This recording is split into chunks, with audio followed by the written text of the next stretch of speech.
হে ৰাম কান্দন্তে পৰিলো বুলি হৃদয় গাত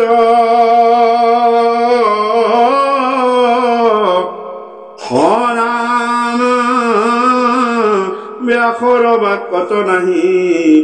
ৰাজাৰ জাত কহন্ত যতেক যজ্ঞ যোগ পায় চিত্ত নাহি শান্তি তথাপিতো নিপতিৰ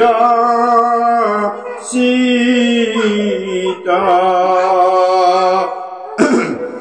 ঈশ্বৰ ইচ্ছাক কোনে বাধি কৰিবে নিৰোধ ভীষ্মৰ মুখে আংক কৰাইব প্ৰভু হেন মনে মানিলন্ত ঈশ্বৰ মাধৱে অগৈলা কুৰুক্ষেত্ৰৰ পাণ্ডৱ সবান্ধৱে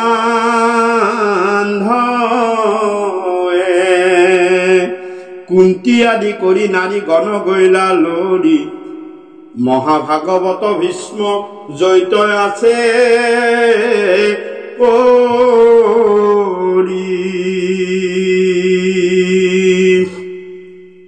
হে ৰাম দেখিলা ভীষ্মক হৰ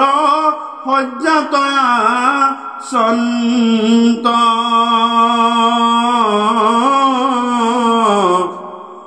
ৰাম যেন পুৰন্দৰ গাত পাত ভৈলা স্বৰ্গ অন্ত হে ৰাম যত দেৱ ঋষি ৰাজ ঋষি ব্ৰহ্ম ঋষি অব্যাস শুক বশিষ্ঠ হে ৰাম প্ৰমুখে হে ৰাম ব্যাস সুত বশিষ্ঠ প্ৰমুখে ঋষিৰাজ ভীষ্মৰ আগত বহি পাতিলা সমাজ সবাক কৰিলা পূজা যাক যেন বিধি কৃষ্ণক দেখিয়া যেন পাইলা নৱনিধি হে ৰাম ভীষ্মৰ অৱস্থা দেখি হালুতক মুখে অৰাম লুতকে চঞ্চল আতি আখি অনুৰাগে অৰাম পৰম ধামিষ্ট পঞ্চু কৃষ্ণত সন্মুখ ইহে মহাকষ্ট তোমাৰ একে পাইলা দুখ হাম কুন্তি তোমাক একে কৰো খেদ পাণ্ডুৰ মৰণে দুখ পাইলাই বিচ্ছেদ এ জানো নাই ইটো দুখ লিখিত তোমাৰ কাল ঘটাই লেখে আখি ইখবনি কাৰ কৃষ্ণ যে কুৰুক্ষেত্ৰৰ যুদ্ধ সকলো শেষ হ'ল কুৰুক্ষেত্ৰৰ যুদ্ধৰ কথা জানেনে আপোনালোকে কুৰুক্ষেত্ৰৰ যুদ্ধ মানে এই যে পাণ্ডৱ আৰু কৌৰৱৰ যে মস্ত মহাভাৰতৰ যুদ্ধ লাগিছিল টিভি আগতে দিছিলে এই যুদ্ধ শেষ হোৱাৰ পিছত ভীষ্মই মানে কি কৰিছে ভীষ্ম সৰসজ্জাত পৰি থাকিলে পিতামহ ভীষ্ম সৰসজ্জাত পৰি থাকিলে থাকোঁতে তেতিয়া কৃষ্ণই ভীষ্মক উদ্ধাৰ কৰিবলৈ লগত দ্ৰৌপদী কুন্তি আদি নাৰীসকল পঞ্চ পাণ্ডৱক লৈ কৃষ্ণ ভীষ্মৰ ওচৰলৈ গৈছে আৰু ভীষ্মৰ ওচৰলৈ যেতিয়া কৃষ্ণ গৈছে তেতিয়া নাৰীবিলাকে ভীষ্মক দেখি কান্দিছে ইমান ডাঙৰ ৰচনা মচনা মানুহ এটা আজি এনেকুৱাকৈ মানে সজ্জাগত হৈ পৰি আছে লৰচৰ কৰিব নোৱাৰে গোটেই দেহ শৰৰে বিন্ধি আছে কিয় বিন্ধি আছে ভীষ্মটো নিজৰ ইচ্ছামতে মৰিব পাৰে হয়নে নিজৰ ইচ্ছামতে তেওঁ মৰিব পাৰে তেওঁ কোনোদিন ৰাজা নহওঁ বুলি প্ৰতিজ্ঞা কৰিলে আৰু ক'লে যে মই কোনোদিন বিয়া নাপাতো আৰু সেইকাৰণে তেওঁ পিতৃয়ে বৰ দিলে যে তোমাৰ মৃত্যু তোমাৰ ইচ্ছা মৃত্যু তুমি যেতিয়া ইচ্ছা তেতিয়া মৰিব পাৰিবা কিন্তু সেই বিষবিলাক খাই লৈও ভীষ্ম সৰসজ্জাত পৰিব এটা ডাঙৰ কথা আমি যদি অন্যায় অধৰ্ম অনীতিৰ চাউল খাওঁ আমি সৰসজ্জা কৰিবই। আমি যদি অন্যায় অধৰ্ম অনীতি অৰ্থাৎ ভীষ্মই দুৰ্যোধনৰ অন্যায়ৰ চাউল খালে, অনীতিৰ চাউল খালে। দুৰ্যোধন মানে ৰজা আছিল, অন্যায়ৰ চাউল খোৱাৰ কাৰণে তেওঁ ভাল মানুহ আছিল, কিন্তু তেওঁ ৰাজসিংহাসন ৰক্ষা কৰিবলগীয়া হ'ল। চাওক, গতিকে কি হ'ল, অন্যায় অনীতি অধৰ্মৰ চাউল খোৱাৰ কাৰণে ভীষ্ম সৰসজ্জাত পৰিব লাগে। যি ভীষ্ম সকলোৱে জানে বৈষ্ণৱ পৰম। গতিকে চাওক, যিজনে অন্যায় অনীতি অধৰ্মত চলিব তেওঁ ভগৱন্ত পুৰুষে ইয়াতেই নৰভুঞ্জাই লৈ যায়, আৰু যিবিলাকে পুণ্যৱান জীৱ তেওঁ ইয়াত নৰভুঞ্জিব নেলাগে। তেওঁ ভগৱন্তৰ কৃপাৰ পাত্ৰ হয়, তেওঁ কোনো ইয়াতে দুখ যাতনা নোপোৱাকে তেওঁ বৈকুণ্ঠগামী হ'ব পাৰে। তেওঁ বেলেগ এটা শৰীৰ ল'ব পাৰে, তেওঁ বেলেগত তেওঁ জন্ম হ'ব। গতিকে আমি ইয়াতে কিছুমান কথা গম পোৱা যায়। কিছুমানে দেখিছে মানে ইমান দিন সজ্জাগত হৈ থাকে, একো কৰিব নোৱাৰে, ল'ৰা ছোৱালী একো ক'ব নোৱাৰে, কোনো এটা সেও কৰিব নোৱাৰে, নহয় বা কি যে কোনোবা সময় নহয় কোনোবা সময়ত তেওঁ অন্যায় অনীতিৰ চাউল খাইছে, বিচনাতে থাকে, কিবা কিবা নহয় কিবা ধৰ্ম কাম কৰিছে। যিবিলাক পুণ্যৱান জীৱ তেওঁলোকক ভগৱন্তই এনেকে নৰক ভুঞ্জাই নাৰাখে। স্বৰ্গ নৰক বুলি বেলেগ এটা বস্তু নাই। আজি এয়া আছে, এয়া আমাৰ বৈকুণ্ঠ, কাৰণ ইয়াত ভগৱন্ত পুৰুষ ইয়াতে আছে। ইয়াত তাকে কৈছে যে ভগৱন্ত পুৰুষ যেতিয়া নিজে ভীষ্মৰ ওচৰলৈ গৈছে, সেই বৈকুণ্ঠ হৈ গৈছে। ইয়াত আজি ভগৱন্ত পুৰুষক আমি সাক্ষাৎ ইয়াতে স্থাপন কৰাইছো। ইয়াত ভগৱন্ত পুৰুষ আহি গৈছে। আহি যোৱাৰ লগে লগে ইয়াতো কি হৈছে, ৰাজ ঋষি, দেৱ ঋষি, ব্ৰহ্ম ঋষি সকলোবিলাক নিজে নিজে নিজে নিজে আহি টুপ খাই গৈছে। ইয়াত বেলেগে মাতিবলগীয়া হোৱা নাই। আমাৰ এতিয়া ইয়াত কেনেকুৱা হৈছে, ইয়াত যেতিয়া ভগৱন্ত পুৰুষ ইয়াত স্থাপন হৈছে, ইয়াত সকলোৰে গাত মানে কি বৈকুণ্ঠৰ 14 পাৰিষদ ঋষি মুনি সকলোৰে গাত আহি নিজে নিজে নিজে নিজে থিতাকি কৰিছে। তুমি ভাবিবই নোৱাৰা কথাবিলাক। আমি ভাবিছো আমাক কি ভাবিছো, আমি দেহটো এই মইনো আৰু অমুকৰ পৰা আহিছোহে, মই অহা নাই। তোমাক সকলো ঋষিবিলাকে তোমাৰ গাত থিতাপি হৈছে, কাৰণ তুমি ভগৱন্ত পুৰুষৰ সন্মুখত আহিছা। আৰু এই যোগাৰ বিলাকত চব এইবিলাক যত যিমান যোগাৰ, আমাৰ শক্তি নাই। কিবা নহয় কিবা এটা বাধা হ'ব। মই কৈছোৱে যে যদি ভাগৱত আপোনালোকৰ ঘৰত আহিছে, মনত ৰাখিব আপোনাৰ অন্তৰ বেলেগ শুদ্ধ হওক নক, আপোনাৰ অন্তৰ শুদ্ধ। অশুদ্ধ অন্তৰেৰে ভাগৱত শুনিবও নোৱাৰে, ভাগৱত পাতিবও নোৱাৰে, বাধা থাকিব। আমি বহুত ভাগৱত, অসমৰ বহুত জাগাত ভাগৱত পঢ়িছো, ভাগৱত গাইছো, গায়ে থাকো। মানে ইয়াৰ পৰা গৰু আকৌ পিছবেলা গাম। এনেকুৱা হয় কেতিয়াবা একদম মুহূৰ্তত ভাগৱত কেঞ্চেল, এই 9টাৰ পৰা হ'ব 8টাত কেঞ্চেল। বোলে কিয়? বোলে আমাৰ কোনোবা নহয় কোনোবা বংশ এটা ঢুকাল, আমৰে কিবা বিশেষ অসুবিধা হ'ল, কিবা বেলেগ অসুবিধা হ'ল। কিয়? চাওক, তাৰমানে ভাগৱত তালৈ যাবলৈ সম্পূৰ্ণ সময় হোৱা নাই। তেওঁ সময় উলিয়াই ল'ব, কাৰণ তেওঁ অকলে নাযায়। গোটেই ৰাজ ঋষি ব্ৰহ্ম ঋষি, এইটো কৈছে ৰাজ ঋষি ব্ৰহ্ম ঋষি নাৰদ কুক ব্যাস সকলো আহি আমাৰ ক'ত ইয়াতে থিয় হৈ থকা নাই, আমাৰ গাত ইন্দ্ৰিয়বিলাকক নিজৰ নিজৰ জেগাবিলাকত ঠিক হৈ আছে। বায়ু দেৱতা আহি কৰ্ণত ৰখি আছে যে তোমাৰ কৰ্ণ মই ঠিক কৰি দিম। ভগৱন্তৰ নাম আহিব তোমাৰ কণ্ঠত, সৰস্বতী দেৱী আহি লগ খাই গৈছে যে তোমাৰ এমুকটো কথা মই তোমাৰ মুখেৰে কোৱাম। এইবিলাক আমি এইখিনি সময়ত একান্ত মনে কৰি থাকিলে আপুনি কৃষ্ণ, আপুনি যি মুখেৰে ক'ব সেই মুখেৰে হৈ যাব, যি মুখেৰে বিচাৰিব আপুনি সেই মুখেৰে পাই যাব, যি বিচাৰে। কিন্তু কথা হ'ল মান্যতা।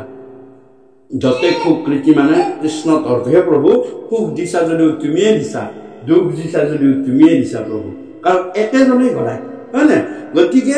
এইদৰে কৃষ্ণৰ ভাৱনাত যেতিয়া মত্ত হৈ যায়, সকলোবিলাক জীৱ আহি যায়। তেতিয়া ভীষ্মই সকলোকে অহা দেখিছে। ক'ত পৰি আছে? সৰসজ্জাত পৰি আছে। আৰু আমাৰ মনুষ্যৰ নিচিনা আমি কি কৰো?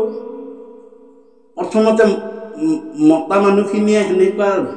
বংশৰ এজন জ্যেষ্ঠ পুৰুষ তেওঁ বিছনাত সজ্জাগত হৈ পৰি আছে আৰু আমি কি মতা মানুহখিনিয়ে তলমূৰকে থাকে নাই আৰু মাইকী মানুহখিনিয়ে গৈ পোনে পোনে কি কৰে কান্দিবলৈ ধৰে মানে নহয় কান্দা আৰম্ভ কৰে তাতো যেতিয়া মাইকী মানুহখিনি কৃষ্ণ আছে লগত মাইকী মানুহখিনি দ্ৰৌপদী কুন্তী সত্যৱতী সকলো গৈছে গৈ কান্দা আৰম্ভ কৰি দিছে তেতিয়া ভীষ্মই লাহেকে হাতখন দাঙি তেওঁলোকক কৈছে নেকান্দিবা কিয় এইটা কব কিয় নেকান্দিবা যে মোৰ ওচৰত এতিয়া নেকান্দিবা কান্দিলে কি হয় কান্দিলে মোহে ধৰে মোৰ ওচৰত ল'ৰা ছোৱালী এই মোহটোৱে আটাইতকৈ ডাঙৰ কথা যে মোক ভগৱন্ত আহি দেখা দিছে ভগৱন্ত আহি মোক দেখা দিছে মই এতিয়া এই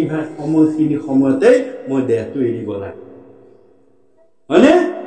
নহ'লে মোক বেলেগ ৰাক্ষস অসুৰে দেখা দিলে মই ৰাক্ষস অসুৰলৈ গুচি যাম ভগৱন্ত পুৰুষ গতিকে ইয়াত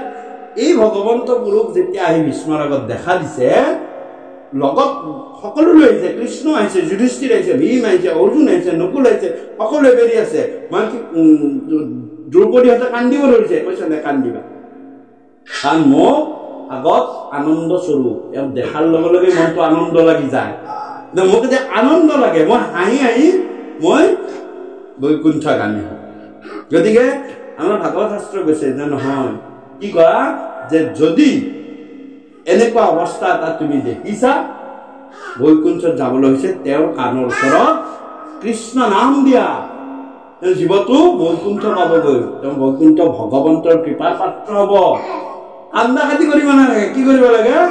নাম ল'ব লাগে কৃষ্ণ নাম লোৱাব লাগে তেতিয়া আনন্দ চিত্ত হয় সেইকাৰণে তেতিয়া কি হয় আমি মৰিলে শোক কৰোঁ ন শোক দিৱস পাতো নাই নাপাতো বাৰু কিন্তু ভাগৱতে কৈছে ভীষ্মৰ যিটো মৰা দিন সেইটো আমি উৎসৱ বুলি কৈছো উৎসৱ কেতিয়া হয় মনটো ভাল লাগিলে আনন্দ লাগিলে বিহু উৎসৱ মাঘী উৎসৱ কনে নকওঁ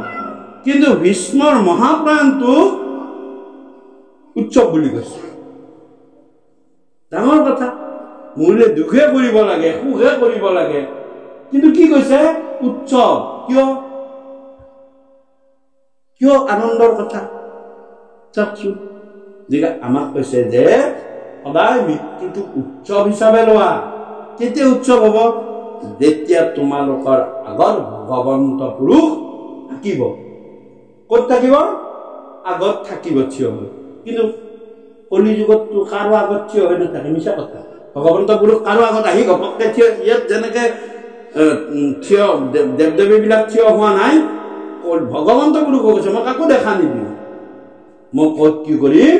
যে মই হিয়াত দেখা দিম কলি যুগত আমাক ক'ত দেখা দিব ইয়াতে বাহিৰত কোনোবাই দেখা পোৱা বুলি ক'লে আমি নামানো আজিলৈকে দেখাও নাই দিয়াও নাই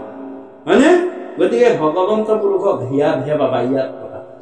ইয়াত থাকি তোমাক সকলো চলাই ফুৰাই গতিকে ভগৱন্ত পুৰুষক সেই সময়ত যদি হিয়াত আনিবলৈ পাৰা তোমাৰ কাৰণে মৃত্যুটো উৎসৱ তুমি মৃত্যুটো তোমাৰ কাৰণে উৎসৱ হৈ গুচি গ'ল ইয়াত তাকে কৈছে হে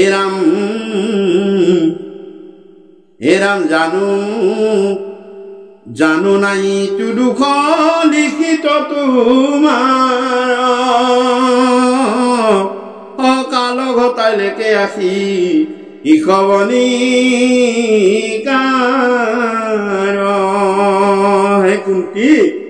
তোমাৰ স্বামী বহুত আগতে ঢুকাল ল'ৰা 5টাক লৈ তুমি বহুত কষ্ট পালা কুন্তিক কৈছে কিন্তু তোমাৰ ইয়াত দুখ নাই কালে সকলো ঘটাই আছে অৰ্থাৎ তেওঁৰ পৰম আয়ু সিমানখিনি আছিল পাণ্ডুৰ একেবাৰে ডেকা জীৱনতে পাণ্ডু ঢুকাইছে ভীম অৰ্জুন নকুল এই 3টা সৰু একে তথাপি কৈছে তোমাৰ দুখ নাই কালে সকলো কৰি আছে আৰু কালে যেতিয়া যেনেকে ফিক্স কৰিছে সেনেকে সকলো হ'ব আৰু কি কৈছে ৰাম ঈশ্বৰ কালেখে হৰে জগতৰ আয়ু সংসাৰত ভমা হৈ মেঘক যেন বায়ু কাল ঈশ্বৰে কাল মানে সময় আমাৰ পৰমায়ু কিমান আমাক সময় ভগৱন্ত পুৰুষে ফিক্স কৰি পঠাইছে সেই সময়ৰ ভিতৰত তুমি যাবই লাগিব মানে সময়ৰ ভিতৰত কি কৰিব লাগিব আমি সকলোৱে যাব লাগিব এটা ফিক্স কৰি থোৱা আছে জন্মৰ দিনাই সাৰ্টিফিকেট আমি যে বাৰ্থ সাৰ্টিফিকেটখন লৈ আহিছো সিদিনা এটা তলফালে ভগৱন্ত পুৰুষে মৃত্যুৰ তাৰিখটো লিখি পঠাইছে যিদিনাই আমি জন্ম পালো সিদিনাই সেই মৃত্যুৰ তাৰিখটো ভগৱন্ত পুৰুষে লিখি দি পঠিয়ায় হয়নে তাৰ পৰা তোমাৰ কাৰণ নাই কিন্তু যিদিনা লিখি দিছে সেইদিনাই হ'ব গতিকেলৈ কৈছে যে এই কাল নামৰ সময়ে সকলোখিনি কথা জানে এই হৰি নাম কিন্তু মনত ৰাখিব তাৰ ভিতৰত এটা কথা কিন্তু তাত কিছুমান চতুৰ মানুহ আছে যে কি কৰিব পাৰে নিজৰ আয়ুসটো বঢ়াই ল'ব পাৰে নিজৰ আয়ুসটো আপুনি বহিব পাৰিব একো নাই ধুনীয়াকৈ বহক কথা নাই অসুবিধা নাই আপোনালোকৰ আপুনিও এগৰাকীকো কৈছো আপুনি বহিব পাৰিব তোৰ মূৰা আনি বহক কাৰণ অসুবিধা হ'ল একো নহয় একো নাই একান্ত মনে কৃষ্ণ কথাখিনি শুনিব লাগে একো দুখ নাই একো নাই একো নাই আপোনালোকে আৰাম তাৰমানে শুনাত তেতিয়া সুবিধা হ'লেহে শুনাত একো নহয় আপুনি বহক ঔষধ বহক যদি মূৰাত ঔষধ বহক হে ৰাম ধন জন জীৱন তিলেকে কৰে চান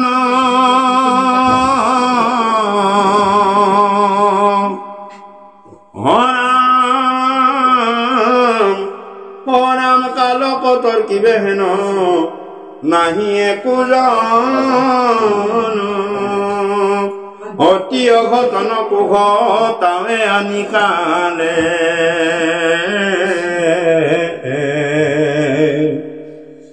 হে ৰাম পৰম আশ্চৰ্য যে এশুনা খবে প্ৰাণী হে ৰাম ধনঞ্জয় ধৰ্ম ৰাজা গদা পানী বিকুদৰ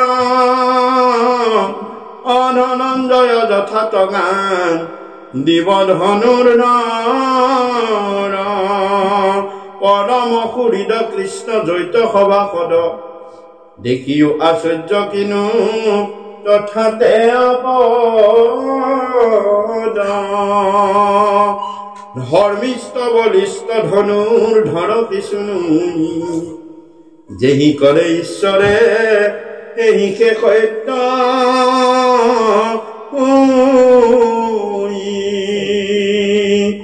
ঈশ্বৰ চেষ্টা জানে কমন মহন্তে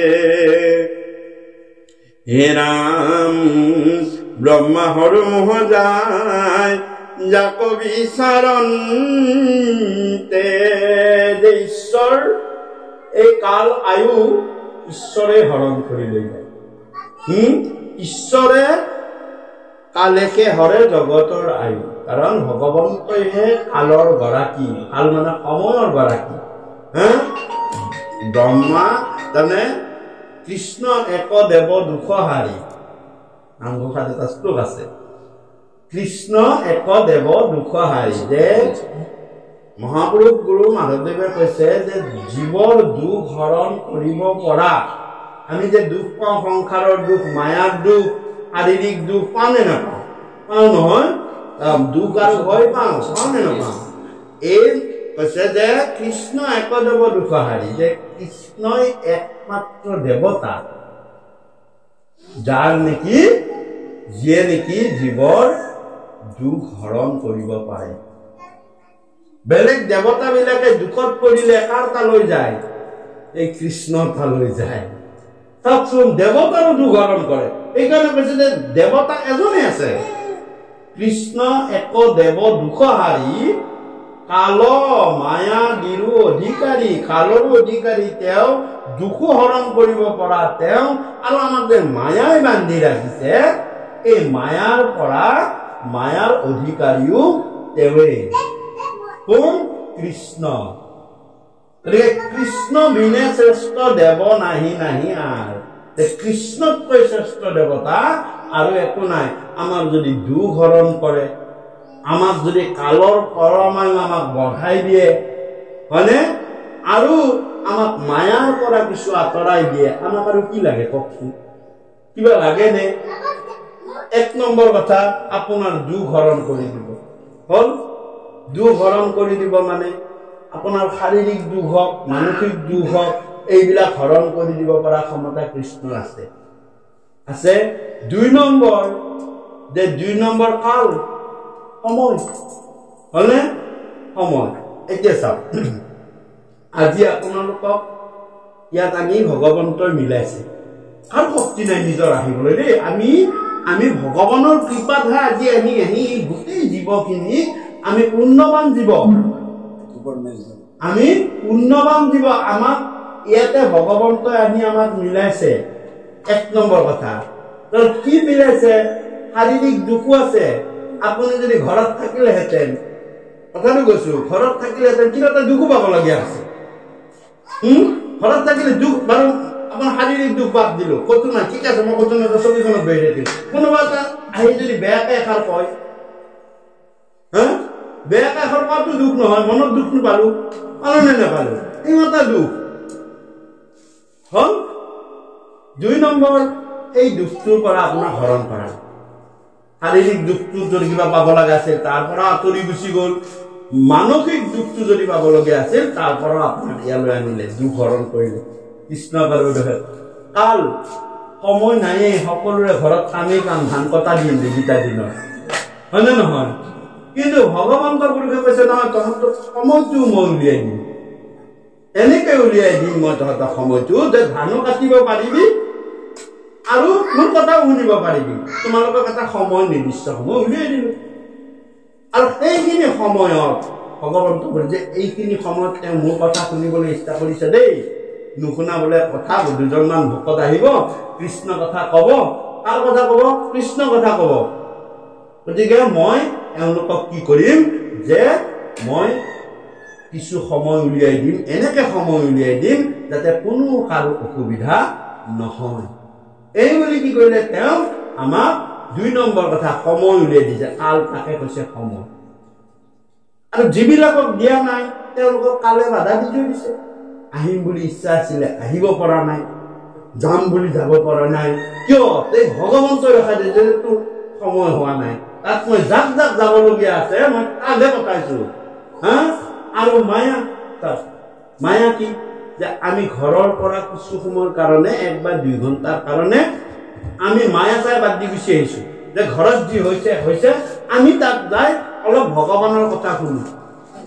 হয় নে নহয় এই তিনিটা বস্তু আমাক ভগৱানে দিছে কাৰণে আজি আমি ভগৱানৰ মুখত ভগৱানৰ কথা শুনি আনন্দ পাইছো সুখ পাইছো আপোনালোকে চাওক ইয়াতে আমি আনন্দ পাইছো সুখ পাইছো আমাৰ ভয় নাই একো হয়নে কিন্তু আমি যদি এইখিনি মানুহে এনেকে লৈ কৃষ্ণ কথা নকৈ যদি এই দেশ দুনিয়াৰ কথা ৰটি থাকিলোহেঁতেন মিটিং এখন কৰিলোহেঁতেন কাৰোবাক ভাল কলোহেঁতেন কাৰোবাক বেয়া কলোহেঁতেন আমাৰ মনত ভয় থাকিলেহেঁতেন না নাই অমুক তাৰিখে অমুক জেগাত গৈ আমি এখন মিটিং পাতি থৈ আহিছিলো তাত মই কি কথা কয় মানুহবিলাকেতো মোৰ কাৰণে বেয়াকে ওলাইছে ৰাস্তাত কোনোবাই ধৰিলেহেঁতেন এই অমুক তাৰিখে অমুক সময়ত গৈ তুমি অমুক জেগাত কি মিটিং পাতিছিলাহে কলা নে নেহেঁতেন কিন্তু আমাক আজি জানো ক'ব পাৰিব ৰাস্তালৈ বোলে তোমালোকে তাত যে গৈছিলা কি কথা কৈছিলা কৃষ্ণ কথা কি কথা শুনিলা কৃষ্ণ কথা নিৰ্ভয়ে কম আমাকতো ভয় নালাগে আজি নালাগে 10 বছৰ পিছতো কম যে তাত গৈ আমি কি কথা পাতিছিলো যে আমি কৃষ্ণ কথাহে পাতিছিলো আমাক কৃষ্ণ কথা ক'বৰ কাৰণে মতা কাৰণে আমি আহিছো যদি আমাক এগৰাকীয়ে ক'লেহেঁতেন যে আপুনি আহিব আপুনি কিন্তু কৃষ্ণ কথা ক'ব নোৱাৰে কি ক'ব লাগিব যে আমাৰ পূৰ্বপুৰুষৰ গুণাগুণ কৰিব লাগিব তেতিয়া আমি ক'লোহেঁতেন মই নোৱাৰিম কৃষ্ণ কথা ক'বলৈ হ'লে আমি পাৰিম কাৰণ আমাৰ ভয় নাই আমাৰ দুখ নাই আমি কৃষ্ণ কথা শুনিবও পাৰিম ক'বলৈও ভয় নাই আৰু ক'লে মংগল হ'ব আপোনালোকৰ মংগলৰ কাৰণেহে আমি কৃষ্ণ কথা শ্ৰৱণ কীৰ্তন কৰিম ইয়াত তাতে কৈছে যে কৃষ্ণৰ কথাত যাৰ মতি আছে যদি তেওঁ ধৰ্মিষ্ঠ বলিষ্ঠ আৰু কি যে সৌন্দৰ্যৰো হয় কিছু নহয়, ঈশ্বৰে যি কৰে সেই সত্য হয়। যে সেই ৰাজসভাখনত ধৰ্মৰাজ যুধিষ্ঠিৰ আছিল, তেওঁ ধৰ্মৰ ৰজা হ'ল। ধৰ্মৰাজ ভীম আছিল, তেওঁ বাহুবলী, তেওঁতকৈ বহুত মানে 4জন বলৱানৰ ভিতৰত পৃথিৱীত সেই সময়ত এজন হৈছে ভীম বাহুবলী। অৰ্জুন ধনু, যাৰ লক্ষ্য মাৰিলে হাজাৰ হাজাৰ মানুহ একেলগে মৰি যায়, অৰ্জুন আছিল হয়নে? আৰু কোন আছিল? নকুল আৰু সহদেৱ, এই দুজন বীৰ আছিল, 5জন আছিল। 5জন থাকোতে দ্ৰৌপদীক কি কৰিলে? দ্ৰৌপদীক আপোনালোকে টিভিত দেখিছে, দুকাখনে কি কৰিলে? কাপোৰত ধৰি টানি ললে হয়নে? কাপোৰত ধৰি কি কৰিলে? টানিলে। কি কৰিব বিচাৰিছিলে? যে আমি বিবস্ত্ৰ কৰিব বিচাৰিছিলে ৰাজসভাৰ মাজত। চাওক, ডাঙৰ কথা যে এইটো আমাৰ গৃহস্থ ধৰ্মী বিবস্ত্ৰ কৰিব বিচাৰিছিলে যে তোক আমি তোৰ ডাকি তোমাক ৰাজসভাৰ ভিতৰত বিবস্ত্ৰ কৰিম। তেতিয়া দ্ৰৌপদীয়ে কি কৰিলে? যে ভগৱন্তৰ কৃপা হোৱাত দ্ৰৌপদীয়ে বিবস্ত্ৰ কৰিব নোৱাৰিলে। কিয়? তাকে কৈছে, হে প্ৰভু, দ্ৰৌপদীয়ে কৈছে যে মোক যেতিয়া বস্ত্ৰ হৰণ কৰে তুমি ইমান কিয় দেৰি কৰিছা? কাক সুধিছে? ভগৱন্তক সুধিছে, কৃষ্ণ, তুমি কিয় ইমান দেৰি কৰিছিলা? আৰু অলপ সময় যদি দেৰি হয় মই কি হয়? মই সেই ৰাজসভাৰ মাজত অপমানিত হওঁ। তুমি কিয় ইমান দেৰি কৰিছা? এই বুলি সুধিছিলে। এতিয়া কৃষ্ণই কৈছিলে যে এই দ্ৰৌপদী শুনা, মই এটা ডাঙৰ কথা কৈছো দেই, যে 3টা বস্তু আপোনালোকে যেনেকে যতে সুবিধা পায় শক্তি চাই ভক্তিৰে দান কৰিব। 1 নম্বৰ বস্তুটো হৈছে বস্ত্ৰদান। বস্ত্ৰদান পৃথিৱীত শ্ৰেষ্ঠত্ব দানৰ ভিতৰত এবিধ। কোনে বস্ত্ৰদান কৰিছিলে?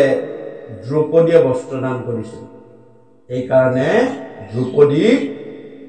দুখাখনৰ নিচিনা 60,000 বলগাৰ, হাতীৰ বল যাৰ গাত আছে,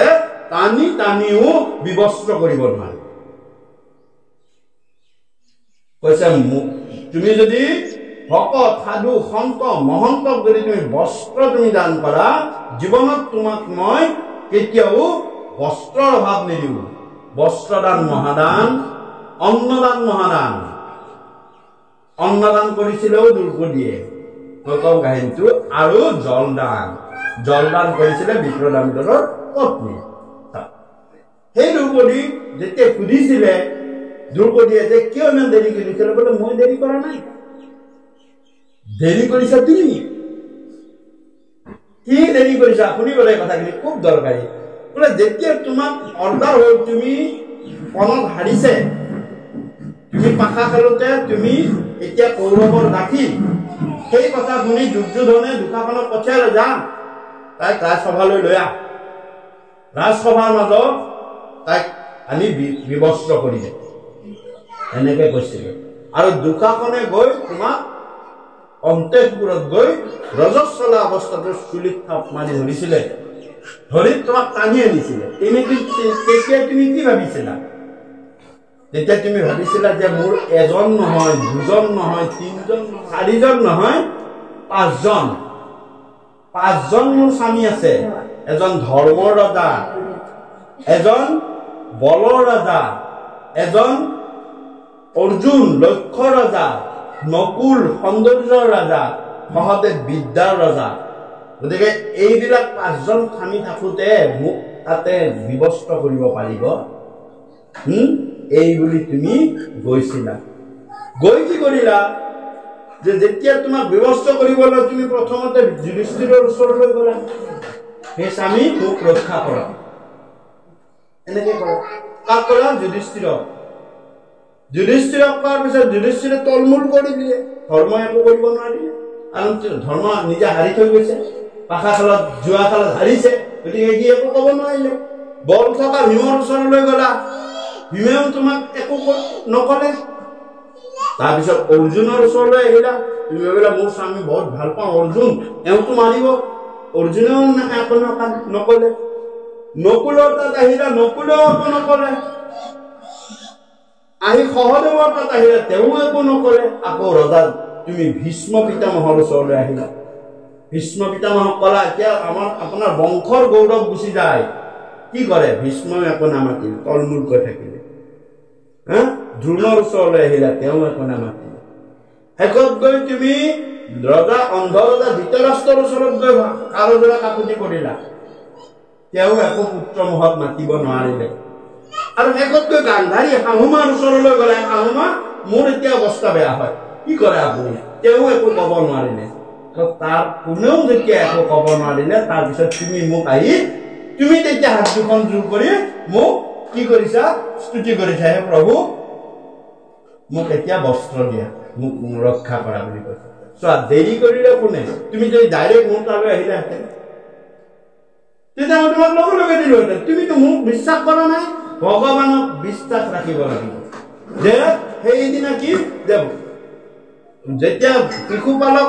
হত্যা কৰে ভগৱন্ত পুৰুষে সুদৰ্শন চক্ৰপাত ঘূৰি আহি কাটি কিনে হাৰি ইয়াতে লাগিব আহি গ'ল আহি সিহঁতে অকণমান কাটি দিলে এই জ্বলালে ওচৰতে আছিল দ্ৰৌপদীয়ে গাৰ নিজৰ চাদৰখন খচকে ফালি দি ইয়াত মেৰাই দিলে মেৰাই দিওঁতে ক'লে তোমাৰ এটা ধাৰ থাকি তোমাক যেতিয়া তুমি আজি মোক বস্ত্ৰ দান কৰিলা তোমাক যেতিয়াই বস্ত্ৰ দান হ'ব তোমাক কোনেও নিবস্ত্ৰ কৰিব নোৱাৰিব আৰু সেইদিনা ভগৱন্ত পুৰুষে গম পালে আজি মোৰ বস্ত্ৰ দিয়াৰ সময় কাৰণ দ্ৰৌপদী আজি নিবস্ত্ৰ হ'বলৈ হৈছে আৰু তেতিয়া ভগৱন্ত পুৰুষে এনেকুৱাকৈ বস্ত্ৰ দিলে গতিকে বস্ত্ৰ দান যেনেকুৱা যি সুবিধাতে পায় বস্ত্ৰ দান কৰা অতি প্ৰয়োজন গতিকে ভক্ত বৈষ্ণৱ সাধু সন্ত মহন্ত ব্ৰাহ্মণ সকলোকে বিজ্ঞসকলক বস্ত্ৰ দান প্ৰতি বছৰে আমি তেওঁলোকে কৰিব লাগে কৰেনে বিহুত কৰে আমাৰ এক বিহুৰ দিনা আমাৰ সেইদিনা গুৰু বিহু বুলি কয় গুৰুস্থানীয় সকলোকে আমাৰ নিয়ম আছে গুৰুস্থানীয় সকলোকে আমি এখন এখন বস্ত্ৰ আইসকলে দিয়ে কিয় দিয়ে যে জীৱনত তেওঁলোকে আৰু বস্ত্ৰৰ অভাৱ হ'ব নালাগে তাৰপিছত অন্ন দিছিলে কোনে গুৰু দিয়ে গতিকে এনেদৰে কি হৈছিল যে এই তিনিটা বস্তুৰ বহুত মহাত্মা আছে আৰু ভাগৱত শাস্ত্ৰত দেখা কৈছে এই হৰি নাম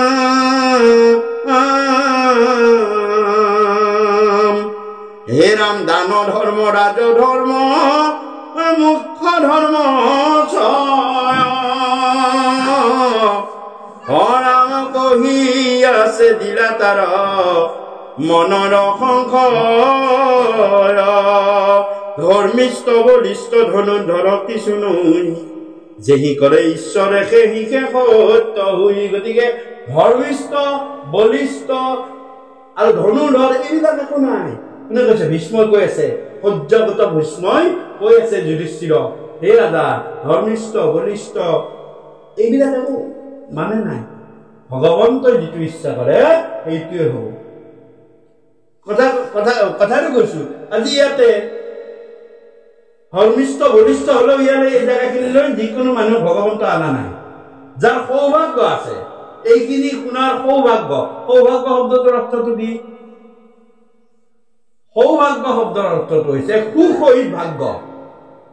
লটাৰীত টিকেট পোৱাটো দুৰ্ভাগ্য দুসহিত ভাগ্য আহে হয়নে নহয় এই উত্তৰ কথা কৈ দিলো বুলি ভাবিছে ন মই যে প্ৰমাণ কৰি দিম লটাৰীত আজি 1 কোটি টকা পালো তুমি পালা 1 কোটি টকা 1 কোটি টকা পোৱাৰ লগে লগে ঘোষণা আহিল আহাৰ মুহূৰ্ত পিছৰ পৰা তোমাৰ চিন্তা আহিব ৰহে 1 কোটি টকা পালো টেক্সত আহিবই নহয় টেক্সত বা কিমান দিব লাগে 2 নম্বৰ কোনোবাই যদি খোজে 3 নম্বৰ ডকাইত যদি আহে 4 নম্বৰ জুয়ে যদি পুৰে মোৰ এতিয়া তোমাৰ টকাখিনিয়ে মনত চিন্তা আঁতৰালে নে বঢ়ালে হয়নে কিন্তু এই কৃষ্ণ কথা শুনিলে তোমাৰ মনত চিন্তা কেতিয়াও নাহে ইমান উন্মুক্ত যে আমি কত গৈছিলো কৃষ্ণ কথা শুনিলো কিয় গৈছিলো ইমান সময় আছিলো কৃষ্ণ কথা চাও এই লটাৰী পোৱাটোৱে তোমাৰ দুৰ্ভাগ্য আহিলে ইয়াত কি হৈছে কুশয়িত ভাগ্য সৌভাগ্য বুলি কয় আমি যে প্ৰথম কথা হয়নে আমি সব পৰম সুখেৰে কৃষ্ণ কথাখিনি সকলো কথা পাহৰি আমি শুনি আছো কোনো চিন্তা নাই টেনচন নাই টেনচন নাই এনেকা কৈছে তোমাৰ শৰীৰৰ তোমাৰ চিন্তা নাই কিয় আমি সকলে এনেকে বহিছে কিছুমান মানুহে কয় যে মই এনেকে মাটিত 15 মিনিট বহাৰ অভ্যাস নাই কিন্তু ভাগৱতত যেতিয়া ৰাইজখন মাটিত বহি থাকিব তেওঁ 3 ঘণ্টা সময় কেনেকে মাটিত বহি থাকিলে গমে নাপায় উঠি আহি শেষত কৈ ডাঙৰ কথা এটা হ'ল কি হ'ল মই 15 মিনিট চোন বহিব নোৱাৰো মই 15 মিনিট বহিব নোৱাৰো কিন্তু আজি মই 3 ঘণ্টা কেনেকে বহিলো বলে এয়া আপোনাৰ মনে এইবাৰ আপুনি মনক চলাইছে মনে যেতিয়া আপোনাক চলাব তেতিয়া আপুনি বহি থাকিব নোৱাৰে কিন্তু মনক যেতিয়া আমি চলাম তেতিয়া আপুনি বহি থাকিব পাৰিব মনৰ অধীন আমি যদি হওঁ তেতিয়া আমি সহ্য কৰিব সহ্য গুণটো নাইকিয়া হয় কিন্তু আমি যদি মনক অধীন কৰি লওঁ যিটো মানে 15 মিনিট বহিব নোৱাৰে তেওঁ 3 ঘণ্টা একেটা মানুহ কেনেকে বহে তেওঁ কয় যে মই আনকি মানে শৌচালয়ত গ'লে মই বহিবলৈ মোৰ অসুবিধা হয় নিকট টাইমত যাব লাগে নিকট টাইমত আহিব লাগে 5 মিনিটত তুমি বেছি থাকিব নোৱাৰো কিন্তু সেই মানুহে 3 ঘণ্টা সময় একদম মই নামে মোৰ আছে প্ৰত্যেক জেগাতে পায় শুনোৱে চাওক তাৰমানে তেওঁ কৈছে মই বোলো এই মনক আপুনি এনেদৰে অধীন কৰক এনেকৈ আমি মনক অধীন কৰিব পাৰো আমি মনৰ অধীন নহওঁ আৰু মনৰ অধীন হলে আমাৰ অসুবিধা হয় গতিকে কুশয়িত ভাগ্য তাকে কৈছে সৌভাগ্য আমি ইয়াতে পৰম সৌভাগ্য আছে কাৰণেহে পাইছো ধৰ্মিষ্ঠ বলিষ্ঠ ধনুধৰ দেখিবলৈ ধুনীয়া শুনি গতিকে ঈশ্বৰে যিটো জাত যেনেকে আনিছে তেনেকেহে আমি শুনিব পাৰিছো হে হৰি নাম ঈশ্বৰ চেষ্টা কজানে কমন মহন্তে ব্ৰহ্মা হৰু মোহ যায় হে ৰাম যাক বিচাৰন্তে চিনাই বেলা গিলা ভীষ্মে মেলিয়াই আঙ্গুলি এহেন্তে ঈশ্বৰ কৃষ্ণ তালৈ আংকে বুলি আৰু তেতিয়া অৰসজ্জাত পৰি থকা ভীষ্মই আঙুলিটো দাঙিব নোৱাৰে হাতখন লাহে লাহে লাহে লাহে লাহে লাহে দাঙি কৃষ্ণৰ ফালে আঙুলিটো নি দেখাইছে হে ভীম হে যুধিষ্ঠিৰ হে অৰ্জুন হে নকুল হে সহদেৱ মই কি কৈছো যে কাল আৰু ঈশ্বৰ এই কাল ঈশ্বৰে আমাৰ সকলোৰে আয়ু লৈ আছে এই যে দেখিছা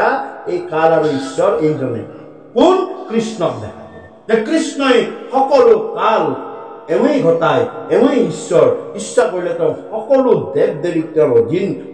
অধীন তেওঁ ইচ্ছা কৰিলে সকলো সৃষ্টি কৰিব পাৰে বিনাশ কৰিব পাৰে আৰু পালন কৰিব পাৰে এইজনে পৰম ঈশ্বৰ পৰম গুৰু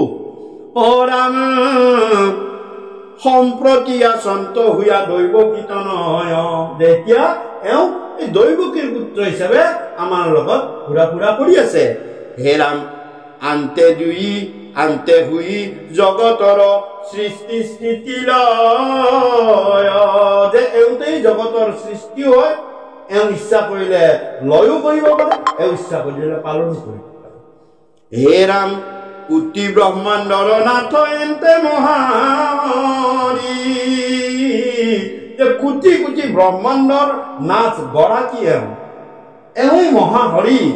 আৰু পৰম মায়ায়ে লোকক মোহি আছে সদ্ম কৰি অহনাম কিনু পাণ্ডু পুত্ৰ তোমাখাৰ মহাভাগ পাইলা গিহতে হেন ঈশ্বৰ কলাগ গতিকে কৈছে যে এই মহাহৰি কিন্তু হে পাণ্ডু পুত্ৰ তোমালোকে ধৰ্মত আছা তোমালোকে ন্যায়ত আছা তোমালোকে সদায় ভকত সেৱা গুৰু সেৱা মান্যতা দিয়া শ্ৰেষ্ঠ জ্যেষ্ঠজনক মান্যতা দিয়া গতিকে তোমালোকৰ লগত এই ঈশ্বৰ কৃষ্ণ যিয়ে ধৰ্মত থাকিব যিয়ে ন্যায়ত থাকিব যিয়ে কাৰো দিন কেতিয়াও কাৰো অনিষ্ট অপকাৰ সাধন চিন্তা নকৰিব তেওঁৰ লগতে কৃষ্ণ তোমালোকে ন্যায়ত আছা কাৰণে টকা পইচা আছে কাৰণে দুৰ্যোধনৰ ফালে ভগৱান যোৱা নাই হয়নে টকা পইচা আছে বল আছে ধৃতৰাষ্ট্ৰৰ ফালে যোৱা নাই তোমালোকৰ ৰাজ্যও নাই একেলগে ৰাজ্যৰ কাৰণে যুদ্ধ কৰিবলগীয়া হৈছিল হয়নে তোমালোকৰ ৰাজ্যও নাই বনবাসত ঘূৰি ফুৰিছিলা কিন্তু তোমালোকৰ কৃষ্ণ আছে দুৰ্যোধনৰ ফালে নাছিলে মানে এওঁলোক ক'ত থাকিব ধৰ্ম য'ত থাকিব ন্যায় য'ত থাকিব য'ত শান্তি থাকিব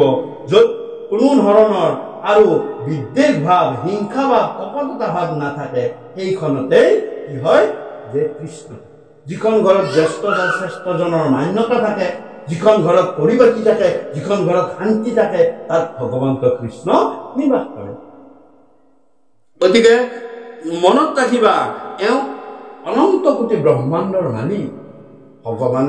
কৃষ্ণক দেখাই দিছে আৰু তোমালোকৰ কি ভাগ্য চোৱাচোন মই অলপ আগতেই ক'লোৱে যে ভগৱানক এওঁলোকেতো ৰথত ড্ৰাইভাৰ কৰি ল'লে বেলেগে এওঁ সেৱা কৰে ব্ৰহ্মাণ্ডৰ তোমালোকে ড্ৰাইভাৰ হিচাপে এওঁক পাইছা কেতিয়াবা কি কৰা ও দুধ পিয়ন আমি কম দে পিয়ন কৰি পঠালা বোলে এইটো প্ৰস্তাৱ লৈ যোৱা দুৰ্যোধনৰ ওচৰলৈ চাওকচোন অনন্ত কোটি ব্ৰহ্মাণ্ডৰ মালিক তেওঁতো ক'ব পাৰে মই দুধ হ'ম মই নাজানো আমাৰ যদি ডাঙৰ অফিচাৰ এটা হাতৰ এটা ফাইল দি কয় ছাৰ আপুনি অমুকক দিয়কচোন ডিচিক তোমাৰ চাকৰিহে কিন্তু ভগৱন্তৰ ওচৰত মই ফাইল লৈ যাম কাৰণ মই ভকতৰ দাস ভকতে মোক যিটো ক'ব মই তাকে কৰিম মই ভকতৰ বৈশ্য আমি ভগৱন্তক কেতিয়াও দূৰলৈ নপঠিয়াম ক'ত আমাৰ ওচৰত গোপীয়ে চাকৰ কৰিব ক'লে গোপীয়ে কি কৰিছিল চাকৰ কৰিব গৈছিল চেণ্ডেল আনিব কৈ কৃষ্ণ যা চেণ্ডেলটো লৈ কৈ দিছে অকে ঘুবেলা গোপী গণে পাঞ্চৈ গাঁও গীত ৰাসম্বাৰ শিকি খাদি কৌতুকৰ আনন্দ কেতিয়াবা গোপীসকলে গীত গাবলৈ কয় গীত গাই দিয়ে হে ৰাম কেহু বেলা হে ৰাম তাৰপিছত কি কৰিছে যে পাদু কাপিৰাক প্ৰভু ধৰি থকা নাই চেণ্ডেলকো কঢ়িয়াই দিয়ে হয়নে আৰু ইয়াত কি কৈছে হে হৰি নাম পাঞ্চা দুট কৰা কতো সাৰথি ৰথৰ মন্ত্ৰী হৈয়া বুজান্ত মান্য যেন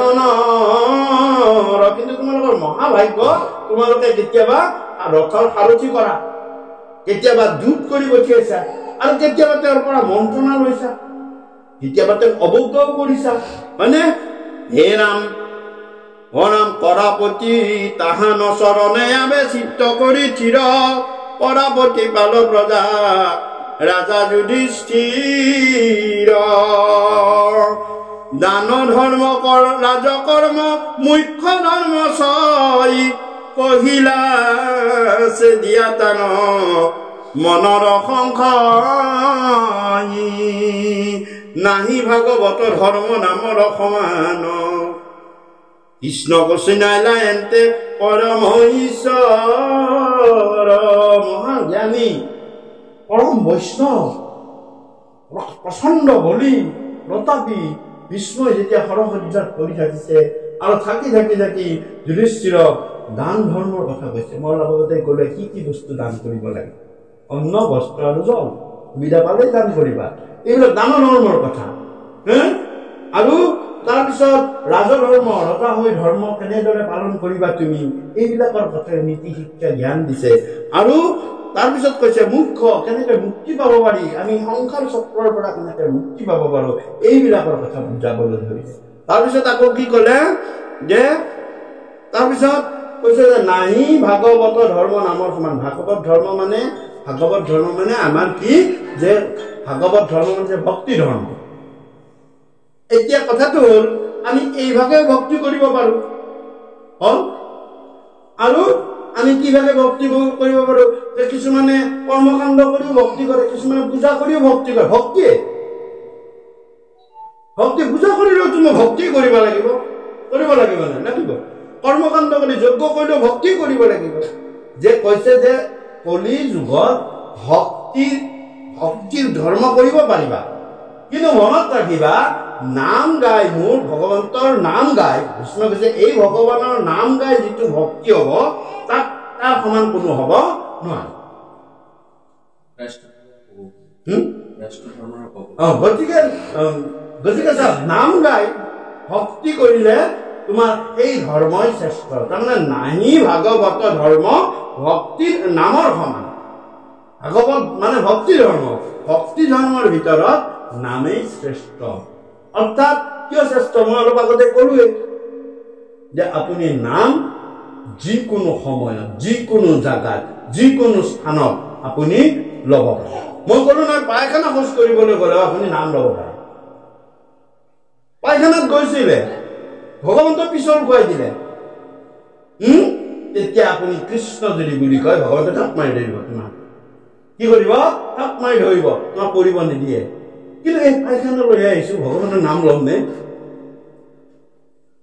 হয়নে চাওকচোন আপুনি নাম ধৰাৰ লগে লগে আপোনাৰ ভক্তি আহি গ'ল কৃষ্ণ বুলি কোৱাৰ লগে লগে আপোনাক হাতত থাপ মাৰি ধৰিব ভগৱানে পিছলি পৰিবলৈ নিদিলে হল আৰু যদি পিছলিও পৰিলা ভগৱন্তৰ দায়িত্ব আহিলে নাম আছিলে মুখত ভগৱন্ত কৈছে মই মোতকৈ নাম শ্ৰেষ্ঠ মই মোতকৈ মোৰ নাম শ্ৰেষ্ঠ মোৰ যিমান পাৱাৰ আছে নামৰ যিমান পাৱাৰ আছে মোৰ সিমান পাৱাৰ নাই গতিকে চাওক তাৰমানে কি কিন্তু বাকী যিবিলাক ভক্তি ধৰ্ম আছে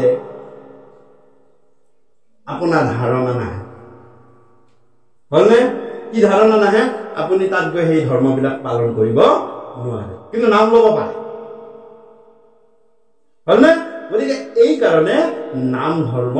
শ্ৰেষ্ঠ আমি এতিয়া নাম লওঁ প্ৰতিদিনেই নাম লওঁ গুৰু প্ৰদত্ত নাম আপোনালোকৰ শৰণ পদ্ধতি আছে নে নাজানো আমাৰ শৰণ পদ্ধতি এটা আছে আমাৰ শৰণ দিলে গুৰুৱে কেইটামান নাম দিয়ে আৰু সেইকেইটা নাম লৈ আমি গোটেই দিনটোৰ কাৰণে একাউণ্টটো খুলিম গতিকে ইয়াতো কৈছে আৰু যে নামৰ সমান নহয় আৰু কি কৈছে কোনো খৰচেই নাই নাম ধৰ্ম এইখিনি আমি আনুষ্ঠানিকতাই কৰিছো আমি যিবিলাক প্ৰতিদিনে যিবিলাক নাম লওঁ সেইবিলাক কোনো খৰচ নাই আমি এইগিলা চাবলৈ হলো চাকি গছ জ্বলালো আৰু ভগৱন্তৰ সেই নামখিনি ললো কোটি কোটি যজ্ঞ কৰি যিটো পুণ্য পাব আপুনি সেই নামটোতে দিনটোৰ কাৰণে পুণ্য পাই মানে শংকৰদেৱে এইটো আমাৰ লৈ আনিলে কিয় যে আমাৰ আজিকালিহে অলপ টকা পইচা ফেচিলিটি অসমৰ মানুহৰ হ'ল আগতেতো হাবি জংঘল অৰণ্য আছিল ন এই সময়ত মানুহক যদি অকণমান টকা পইচা খৰচা কৰিবলগীয়া অনুষ্ঠানবিলাক দিলেহেঁতেন মানুহে নকৰিলেহেঁতেন যিবিলাকক কৰিছিলে তেতিয়া কিছুমান সম্প্ৰদায়ৰ মানুহে তেওঁলোকৰ সেইটো সুবিধা হৈছিল টকা লাগে সোণ লাগে পইচা লাগে গৰু লাগে গাই লাগে গছ লাগে এইবিলাক কৈ লৈ দিছিল তেতিয়াহ'লে মানুহ দেখোন টকা পইচা নহ'লে ধৰ্ম পালন কৰা নহ'ব গতিকে কি কৰিলে এটা সহজ সৰল ধৰ্ম কোনো ধৰণৰ বাহ্যিকতা আড়ম্বৰতা একো নাই বগা কাপোৰ এখিনি কিনি আনিলে ভগৱন্তৰ কিবা এনেকৈ ধুতি চোলা কিনিলে ভগৱন্তৰ নাম কিনি ল'লে তাতে ল'ৰাখিনি যি দিলে ভগৱন্তই যি মিলালে তাকে ল'লো আৰু যি নিমিলালে একোপা ডিমেণ্ড নাই যে অমুকটো অমুক লাগিবই না গতিকে যি পাওঁ ভগৱানৰ দ্বাৰাহে পাওঁ ভগৱানেহে দিছে ভগৱানে শক্তি দিছে আৰু ভগৱানে ভক্তি দিছে সেইকাৰণে আমি এনেকে ভগৱন্তৰ নাম গুণ মিলাব পাৰিছো এ হৰি নাম এ ভকত বৎসল কৃপাময় মহা হৰি ৰাম তাহান পাৱত বাপ থাকা সেৱা কৰি যদ্যপি সবাতে সম এন্তে ভগৱন্ত অভকতৰ পক্ষপাত তথাপি কৰন্ত গতিকে মই প্ৰাণ আৰু দেখা হেন সময়ত আপুনি ভৈলন্ত আঁকি আগে উপগত হে হৰে নাম কিনু কৃপাময় মহাস্নেহে ভকতক এতেকে পূৰ্ণন্ত প্ৰেমে ধৰি ললো তক গতিকে কৈছে যে এওঁৰ চৰণত সেৱা কৰি থকা তোমালোকে আৰু মনত ৰাখিবা যে মই এই পাণ এৰিবৰ সময় হৈছে যদিও ভগৱান সকলোতে সমান হয়নে সকলোতে সমান মই অলপ আগতে কৈছে ল'ৰাটোৰ গাত যিটো ভগৱান আছে বৃদ্ধজনৰ গাতো একে ভগৱান আছে আত্মাটো একে সকলোৰে শৰীৰটোহে হিমবেৰি আছে পিছনে আত্মা সকলোৰে সমান ভগৱন্ত সকলোতে সমান এইটো কথা সকলোৱে জানে কুকুৰটোত যি আছে আত্মাতিক কেন্দ্ৰ আমাৰ মনুষ্যৰো একে আছে গাহৰিটোৰ গাত যি আছে আমি এইকাৰণে কওঁ যে কুকুৰ চিগাল গদৰ ভৰো আত্মাৰাম জানিয়া খবাকো পঢ়ি কৰিবা প্ৰণাম কুকুৰৰ গাহৰি যে সকলোতে কিন্তু একেটা আত্মা আছে মানে কি কৈছে যে এই যদিও ভগৱন্ত সকলোতে সমান মনত ৰাখিবা এটা কথা কিন্তু তেওঁ ভকতক পক্ষপাতিত্ব কৰে অৰ্থাৎ সকলোকে সমান দিছে কি সমান সকলো আত্মা সকলোৰে সমান যি ভগৱন্তই দিছে সকলোকে সমানে দিছে চকু দুটা সকলোকে দিছে নাক মুখ সকলোকে সমান দিছে কৰিবলৈ হাত দিছে তুমি কৰ্ম যদি ভাল কৰিছা তুমি ভাল ফল পাইছা তুমি উন্নতি কৰিছা কৰ্ম বেয়া কৰিছা তোমাৰ বেয়া ফল হৈছে কিন্তু ভকতৰ পক্ষপাতি কৰে তাৰ মানে কৈছে যে ভকতক কি কৰে ভকতে কি কৰে মই অলপ আগতে ক'লোৱে যে তুমি যদি ভগৱানৰ নাম ভিতৰত লৈ লোৱা ভগৱানে সেই থাপ মাৰি ধৰিব তুমি ভকত হৈ গলা ভকতক দুখ দিব ভগৱন্তই নিদিয়ে পিছলি খাই পৰিলা তুমি আয়ৈ মায়ৈ বুলি কলা তেতিয়া তোমাৰ ভগৱন্তই একো নকৰে কিন্তু কৃষ্ণ নাম লোৱা কি কৰিব ভগৱন্তই থাপ মাৰি ধৰিব আৰু নহলে কোনোবা তাৰ গাত কুমতি দিব এইটো বিপদ হৈছে তাৰ বাধা কৰ যাব নোৱাৰে যাবলৈ ওলাইছে কৃষ্ণ তুমি যাতে ভালে কুশলে মোক লৈ যোৱা তেতিয়া যদি তোমাৰ বাধা আছে ভগৱন্ত পুৰুষে গুৰু এজনক কিয় কৰাই থৈ দিব সমাজৰ বৃদ্ধ এজন ঘৰত কোনো নাই যেনিবা সমাজৰ বৃদ্ধনে অকণমান দেৰিকে যাচোন কিবা এটা মনত ভগৱন্তই খেলাই দিব খেলাই দিলে তোমাৰ মানে দেৰিকে যোৱাৰ কাৰণে তুমি বিপদটো বাচি গলা কিয় এই ভগৱানৰ নামটো লৈ গলা তুমি যদি নাই যাওঁ তুমি গুৰু যদি অৱজ্ঞা কৰা তুমি কিন্তু ভগৱানে মান্য আহাই নকৰে মনত ৰাখিব আদ্য গুৰু আমাৰ কোন পিতৃ মাতৃ প্ৰথমতে ভগৱন্তই আহি ল'ৰা ছোৱালীকেইটাৰ কাৰণে কিবা যদি বিপদ আহে ভগৱন্ত আহি দক্ষমৎকাৰ দুৱাৰ মুখত থিয় হৈ নিদিয়ে শংখচক্ৰ গদা পদ্ম ধৰি এইটো নেজানি এনেকে নকয় কি কৰিব ভগৱন্তই কৈছে মই আদ্য গুৰুৰ গাত ভৰ দিম হয় পিতৃ নহয় মাতৃ দি মই বাধা দিম কম এই নাযাবি এইটো পিতৃ মাতৃয়ে নকয় কোনে কয় ভগৱানে কয় জিভাত আহি ভগৱানে ভৰ দি দিয়ে আদ্য গুৰুৰ পিছত তাক কথা নুশুনিলে যাওঁতেচোন যাওঁতে আমি সোনকালে পাব লাগে আদ্য গুৰুক কিন্তু বাধা দিছে এইটো মোৰ কথা মনত ৰাখিব যে আদ্য গুৰুৰ কথাটো হ'ব দে 10 মিনিট পিছত হ'লেও যাওঁ হ'ব দে 5 মিনিট পিছত হ'লেও যাওঁ হ'ব দে নহ'বনে নহয় এইটো নহ'ব নহয় মই 5 মিনিট আগতে যাব লাগে নহ'ব নহয় তোমাৰ কথা আছে কাৰণ ভগৱানৰ দায়িত্ব তুমি নাম লৈছা ভগৱানে তোমাৰ মনটোৱে কৈছে তোমাক লৈ গৈছে মনটোৱে টানিছে ভগৱানৰ নাম লোৱাৰ কাৰণে মনটোৱে ভগৱানে গম পাইছে বিপদ আছে ৰখাব লাগে আদ্য গুৰুত ভৰ দি দিলে আদ্য গুৰু প্ৰথম দেউতা মাৰ কথা নুশুনিলা বহুতে হয় দেউতা মাকে নুশুনাৰ পিছত বহুত ল'ৰা ছোৱালী বহুত তেনেকুৱা বিপদত পৰে নুশুনি 2 নম্বৰ জ্ঞানদাতা গুৰু কোনবিলাক শিক্ষাগুৰু স্কুলৰ শিক্ষাগুৰুসকল সমাজৰ জ্যেষ্ঠ শ্ৰেষ্ঠসকল শৰণীয়া ভজনীয়া গুৰুসকল সেইবিলাক 2 নম্বৰ গুৰু জ্ঞানদাতা গুৰু দ্বিতীয় গুৰু দ্বিতীয় গুৰু এজন আহি ৰাস্তাতে বৃদ্ধ এজন বৌকেল এজনে বাৰচোন অমুকটো কামটো কৰি দেচোন অলপ দেৰিকে যাচোন কিয় ভাল লগা নাই মোৰ গাটো বেয়া লাগিছে অকণমান ধৰি দেচোন তোমাক ভগৱানে ৰখাইছে 2 নম্বৰ গুৰুটো সিগনেল দিছে তুমি 5 মিনিট হলেও তোমাক দেৰি কৰাইছে কিয় এই নহলে ঘটনাটা ঘটিবলগীয়া আছে 2 নম্বৰ গুৰুৰ কথা নুশুনিলে আজি মোৰ সময় নাই তৃতীয় গুৰু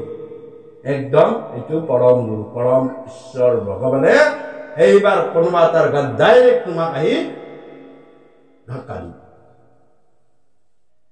3 নম্বৰ সিগনেলত যদি তুমি নৰখা ভগৱান কৈছে মোৰ কথা মই নাম লৈ আহিছিল কাৰণে মই 3টা চান্স দিম গতিকে এই 3 ইয়াতে তাকে কৈছে যে ভকতৰ পক্ষপাত কৰে কিয় নাম লোৱা কাৰণে তোমাক ভগৱন্তই সেই 3টা গুৰুৰ দ্বাৰা 3টা সিগনেল দিয়া যদি তুমি নাম নোলোৱা তেতিয়া তোমাক কিন্তু সিগনেল কেতিয়াও সেইকাৰণে কৈছে যে ভকতৰ পক্ষপাত কৰে কাক যিজন ভকতে আমি এবাৰ মোৰ নিজৰ জীৱনৰ এটা কথা কওঁ মানে আজিৰ পৰা প্ৰায় 15 বছৰ মান আগত 2008 চন মানত পিছদিনা মোৰ শংকৰদেৱৰ জন্মোৎসৱ আছে মই শুৱালকুছিত আহিছো আৰু তেতিয়া মোৰ ছোৱালীজনীয়ে মই অফিচৰ পৰা গোৱালপাৰাত আছিলো তেতিয়া অফিচৰ পৰা দিনে গৈছো আৰু সেইদিনা মানে গধূলিলৈকে আগদিনা গধূলিলৈকে আমি গোটেই মানে কলগছবিলাক ঘৰৰ দুৱাৰমুখত ৰুওঁ তাত চাকি দিওঁ আৰু চাকিৰ লগত আমি কিছুমান আপোনালোকৰ যে এনেকুৱা লাইট আছে যে এই টুনি লাইট জ্বলায় মই টুনি লাইট এডাল নে দুডাল আনিলো বন্তি ওলাইছিল বন্তি দিয়াৰ নিচিনা সেনেকুৱা প্ৰথমতে ওলাইছিল সেনেকুৱা এডাল আনিলো অলপ কম হৈ থকা কাৰণে অলপ পুৰণি টুনি লাইট এডাল মই আকৌ তাত জন দি থৈ দিছো ঠিক গধূলি মই শুই আছো শুই থাকোঁতে ডাঙৰ ছোৱালীজনী মাতিছে যে মানে সেই উঠা বোলে সেই কৈছে মানুহে লাইট জ্বলালে তুমিও লাইট জ্বলাব লাইটকেইটা জ্বলাই দিয়া আমাক এই বুলি গ'লো চাওঁতে হয়তো আমাৰ ডাঙৰ হাতৰ লাইটটা জ্বলাই দিয়া মই গৈ আছো যে বাকীকেইটা লাইট জ্বলিছে লাইটটো দিয়া আছে এডাল লাইট তাৰে পুৰণাডাল জ্বলা মোৰ ক'তবা কি হ'ল এইবুলি এফালৰ পৰা চাই গৈছো চাই এখন বেৰত এনেকা সেই কৰি থোৱা আছে মানে ৰাস্তা কিনাৰতে আমাৰ মানে ফুল ৰোৱা আছে ফুল ৰোৱাত মানে এখন জালি বেৰৰ এখন সেই আছে তাতে মই কৈছো এইডাল বেৰত টানি দিয়ে গুণা নেকি তাৰ নেকি গুণা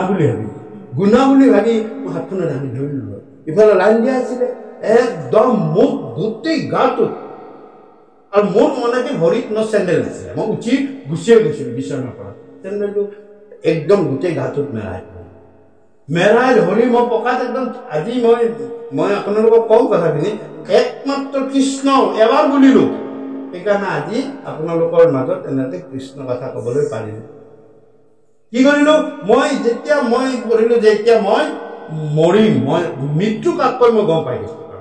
মৃত্যু কাক কয় তাৰপৰা মই কি কৰিলো মোৰতো উপায় নাই আমাৰ হোটেলৰ সোমাই যোৱা ৰাস্তাটো তেতিয়া যদিও মানে সেই গলি টাইপৰ তাতে মানে পকা কৰা নাছিল এতিয়া পকা হৈ গ'ল তেতিয়া পকা কৰা নাছিল কেঁচা মাটি আছিল মই কি কৰিলো খংকে গৈ কৃষ্ণ শব্দটো মোৰ আগত কিন্তু ইহঁতে চিঞৰ বাখৰ কৰি আছে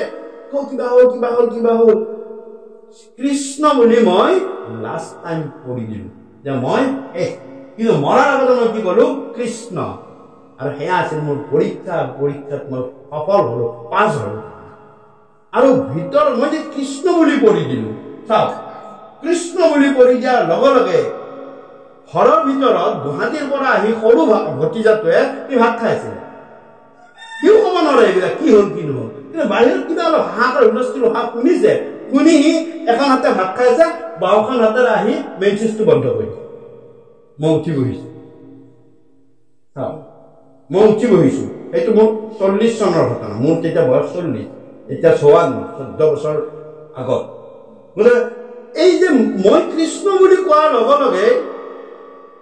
এই নামটোৰ প্ৰভাৱে কৃষ্ণৰ প্ৰভাৱে তাৰ মাথাত গৈ খুন্দাইছে যে এইটো বন্ধ কৰি দে সি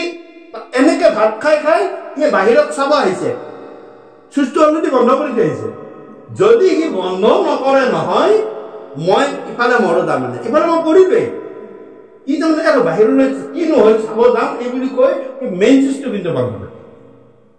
আহোঁতে মই ইফালে উঠি বহিছো এটা যে মোক এটা জীৱন আজি ইমান বছৰ মোৰ পৰমায়ু এটা কৃষ্ণ নামেই দিছে অজামিল মৰিবৰ সময়ত পুতেকৰ নাম ললে কৃষ্ণ বুলি নাৰায়ণ বুলি 18 বছৰ কাল অজামিলক পৰমায়ু লাভ কৰিলে 18 বছৰ পিছতহে অজামিলে তাৰমানে 88 বছৰত অজামিলক এনেকে তিনিটা জমা দুটা আহি চামে ধৰিছে পুতেকৰ নাম আছিল নাৰায়ণ বুলি দিলে মাতি ভগৱানে ভাবিলে মোক মাতিছে লগে লগে বিষ্ণুদূত আহি গ'ল 4জন আহি কি কৰিলে অজামিলক এই জমদূতৰ পৰা কাঢ়ি লৈ পুনৰ জন্ম দি দিলে দিয়াৰ পিছত 18 বছৰ কাল অৰ্থাৎ অজামিলক 106 বছৰত বৈকুণ্ঠগামী হৈছে 4জন বিষ্ণুদূতে আহি ৰথত তুলি লৈ গৈছে গংগাৰ পাৰত আৰু নহলে ক'ত মৰিলেহেঁতেন এই বেচ্চাৰ অতীত আছিল বেচ্চালত মৰিলে আমি মানুহ মৰিলে হৰি হৰি বোলা দি লৈ যাওঁ গতিকে বাচি থাকাতে ল'ব লাগে মানে তেতিয়া ৰাম নাম সত্যটোতো আগতে হ'ব লাগে এইখিনিতো মানে লাঘৱ মানে শৰীৰটো মানে দেখলে গম পায় মানে ভগৱানৰ এটা মানে গ্লেজ থাকে আৰু লাইটিং হৈ থাকে আৰু গতিকে চাওক আপোনালোকে মই এই এটা নামত মোৰ প্ৰেক্টিকেলি জীৱনৰ কথা কৈছো অজামিলটো অজামিলে মোৰ প্ৰেক্টিকেলি জীৱনে একবাৰ কৃষ্ণ বুলিলো আজি পৰমায়ু গতিকে মোক যদি কোনোবাই কয় যে এই কৃষ্ণ নামৰ পৰা ভৰসা মই এৰিব লাগে মোৰ জীৱন যাব মই কৃষ্ণ নামৰ কাৰণ আজি মই জীয়াই আছো কৃষ্ণ নামৰ কাৰণে আজি মই কৃষ্ণ নামৰ কাৰণেই জীয়াই আছো গতিকে কৃষ্ণ নামৰ লগত মই কোনো ধৰণৰ মানে কথা হ'ল খাওঁতে বহোঁতে শুওঁতে উঠোঁতে এতিয়া কৃষ্ণময়ী কৃষ্ণময় বেলেগ কথা চিন্তা নহয় গতিকে এই কথাবিলাকৰ মাজত আমি মানে কৈছে যে সেইকাৰণে ভকতক পক্ষপাতি কৰে অৰ্থাৎ মই যদি নাম নিদিনা মা আয়ো বুলি ক'লোহেঁতেন আকুক ক'লোহেঁতেন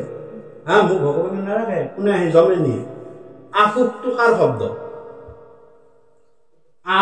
ঠিক কৈছে একদম ধুনীয়া কথা আকুকটো অকুৰৰ শব্দ ভাওনাত চাবচোন আকুক কয় নকয় হয়নে আকুক অকুৰেহে কয় তোমাৰ গাত যদি আকুৰিক প্ৰবৃত্তি ক্ৰিয়া কৰি আছে তোমাৰ শব্দ বেলেগ নোলায় আকুক ওলাই কওক সাধু সন্ত সাত্বিক মহন্ত বিলাকৰ ভিতৰত সদায় ৰাম নাম কৃষ্ণ নাম হৰি নাম এইবিলাক ওলায় গতিকে কেতিয়াবা ৰাস্তাৰে গৈছে কি কয় শিল এটাত দিলে মানুহ জপ খায় আহু কৰিলে তুমি অসুৰ প্ৰবৃত্তিয়ে তোমাক ক্ৰিয়া কৰি আছে তামসিক প্ৰবৃত্তি কিন্তু দেখোন কৃষ্ণ আপোনাৰ লগে লগে দুখটো গুচি যাব আপোনাৰ অকমান চাব পাৰে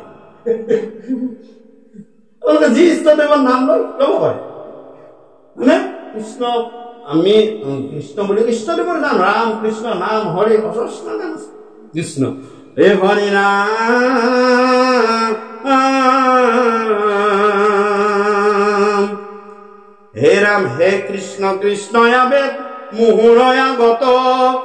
অজিত অৰুণ চৰণ চাৰু উপসন্ন মুখ পাখৰিলো সৰৰবে দনা যত দুখ তুমিকে পুৰিদ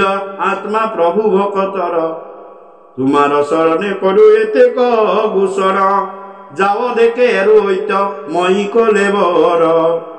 হেতাবে মোক আপেক্ষিবা বাপ গদাধৰ হে হৰি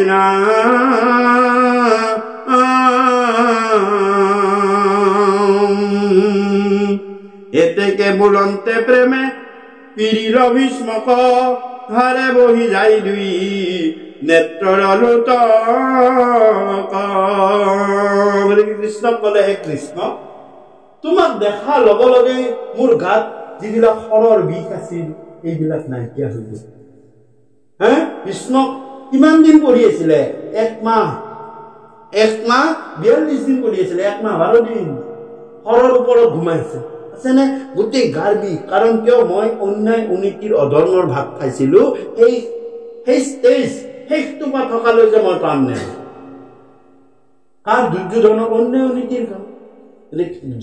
জমে নিয়া নাছিল কেতিয়াবা ভীষ্মই যাব পৰা নাছিল মুক্তি পোৱা নাছিল গতিকে আমিও অন্যায় উন্নতিৰ যদি ফাল খাওঁ বেলেগৰ চাউল আমি যদি কালি মাৰি খাওঁ খাই নহয় বহুত মানুহে নাছে আছে আছে গতিকে তেতিয়া তুমি ইয়াতে নৰক ভুঞ্জি যাবই লাগিব যিমান অন্যায় নীতিৰ খালা শেষটো বা 23 টকালৈকে তোমাক জমে নিদিব ক'ত নৰক আছে ইয়াতে না যি ন্যায় ধৰ্ম সদায় সেৱা ভক্তি সন্মান আচৰণত থাকে তেওঁ ভগৱন্ত পুৰুষে নৰক নমজা অকণমান সময় সেই কেতিয়া ভুঞ্জয় সময় এই সৰুতে কৰা কিছুমান দুখৰ কাৰণে অলপ মাহ কেতিয়ামান দিন 7 দিন 10 দিন মান ভুঞ্জয় কিছুমান মানুহ বিচনাত পৰিলে 2 দিন 2-3 দিন থাকিলে মানে কিছুমান মানুহ বছৰ দিন থাকে না এইবিলাক অন্যায় নীতিৰ শেষ তোমাৰ ভীষ্ম আছে ভীষ্মৰ নিচিনা পুৰুষ আছে কিয় দ্ৰৌপদী বস্ত্ৰহৰণ কৰোঁতে তেওঁ মুখেৰে নামাতিলে জুই দিব যেতিয়া অন্যায় যুদ্ধজনে পঠিয়ালে তেওঁ মুখেৰে নামাতিলে তাক এইবিলাক অন্যায় অনীতিৰ সমৰ্থন অধৰ্মৰ সমৰ্থন কৰাৰ কাৰণে ভীষ্ম পৰি থাকিবলগীয়া যি ইচ্ছামিত্ৰ গতিকে কৈছে যে তুমি এই মই যেতিয়ালৈ এই শৰীৰটো নেৰো দেহটো নেৰো মোৰ যেতিয়ালৈ মহাপ্ৰয়াণ নহয় তুমি মোৰ আগত থিয় হৈ থাকা হয়নে তো গতিকে থিয় হৈ থাকিবা বুলি ক'লে থিয় হৈ থাকি অৰ্থাৎ ভগৱানক দেখি দেখি দেখি দেখি দেখি মই ভীষ্মই দেহ ত্যাগ ভগৱানৰ মুখৰ আগত ৰাখি থৈ দিছিলে আৰু সেইকাৰণে ভীষ্মৰ যিটো মহাপ্ৰয়াণ উৎসৱ বুলি কৈছে কি কৈছে মুকুৎসৱ ভীষ্মৰ মুকুৎসৱ হয়নে ভীষ্মৰ মহাপ্ৰয়াণটো মুকুৎসৱ অৰ্থাৎ আমিও আমাৰ মৃত্যুটো উৎসৱ কৰিব পাৰো যদি আমি মৃত্যুৰ সময়ত ভগৱন্তক হিয়াত লৈ মৰিব কিছুমান মানুহ মৰিলে বহুত মানুহ যায় না কিছুমান মানে বহুত মানুহ যায় কিছুমান মানুহ মৰিছে কাই খবৰে নলয় এয়া উৎসৱ গতিকে মুকুৎসৱ অৰ্থাৎ তেতিয়া উৎসৱ হ'ব সেইটো নহয় সেইটো এটা তুমি কি যে ভীষ্ম কৈছে মই আগত তোমাক দেখি থাকিম সেই সময়ত দাপৰ যুগ ভগৱন্ত আছে কাৰণে আগত দেখি আছে কিন্তু কলি যুগত যে নহয় হে প্ৰভু মই যাতে তোমাক হৃদয়ত লৈ তোমাৰ নাম হৃদয়ত লৈ মই কৃষ্ণ কৃষ্ণ কৃষ্ণ বুলি এই দেখিম তেতিয়া তোমাৰ মৃত্যুটো কি হ'ব উৎসৱ হৈ যাব হয়নে আমি মৃত্যুটো উৎসৱ হিচাপে পালন কৰোঁ না নাই ভীষ্মৰ কৰোঁ নে নকৰোঁ কৰোঁ নে কেতিয়া কৰোঁ বাৰু কওকচোন আপোনালোকে কৰোঁ নে কৰোঁ আমি প্ৰমাণ আছে কেতিয়া কৰোঁ যে মাঘ বিহুৰ যিদিনা উৰুকা হয় তাতে যে মেজিটো বনাই সেইটো কি ভীষ্মৰ পদে তাৰপিছত কি কৰে মেজিটো বনাই ৰাইজে আহি তাত নাম কীৰ্তন কৰে আপোনালোকৰ ধৰক নাম কীৰ্তন বা আমাৰ নাম কীৰ্তন কৰে আপোনালোকৰ কি ধৰক কিবা নহয় কিবা এটাতো অনুষ্ঠান কৰে নে নকৰে ৰাইজে মিলি কিবা এটা হৰিধ্বনি এটা দিয়ে নে নাই অৰ্থাৎ তাত ভগৱন্তক আনি লৈ তাৰপিছত কি কৰে জুই দিয়ে আৰু ভগৱন্ত আহি গ'ল কোনোবা নাম কীৰ্তন আহিলে হৰিধ্বনিৰে আহিলে আহি জুই দিলে জুই দিয়াত হৈ গ'ল ভীষ্মৰ সেইদিনা সদা তাৰ পিছদিনাই আমি কি কৰোঁ চিৰা পিঠা লাৰু চাৰু খোৱা আৰম্ভ কৰি দিওঁ কওঁ নে নকৰোঁ উৎসৱ হ'ল নে নহ'ল তাৰ পৰা আহিয়ে কৰোঁ আমিতো যোগ কৰি বহি নাথাকোঁ আমি কি কৰোঁ চিৰা খাওঁ পিঠা খাওঁ লাৰু খাওঁ মাঘী মেলা পাতোঁ কিবা পাতোঁ উৎসৱ কৰি দিওঁ নে নাই চাওক সেইটো মুক্ত উৎসৱ আমি কোনো নিয়ম দিয়ে ভীষ্মৰ কালি কৰোঁ 10 দিন আমি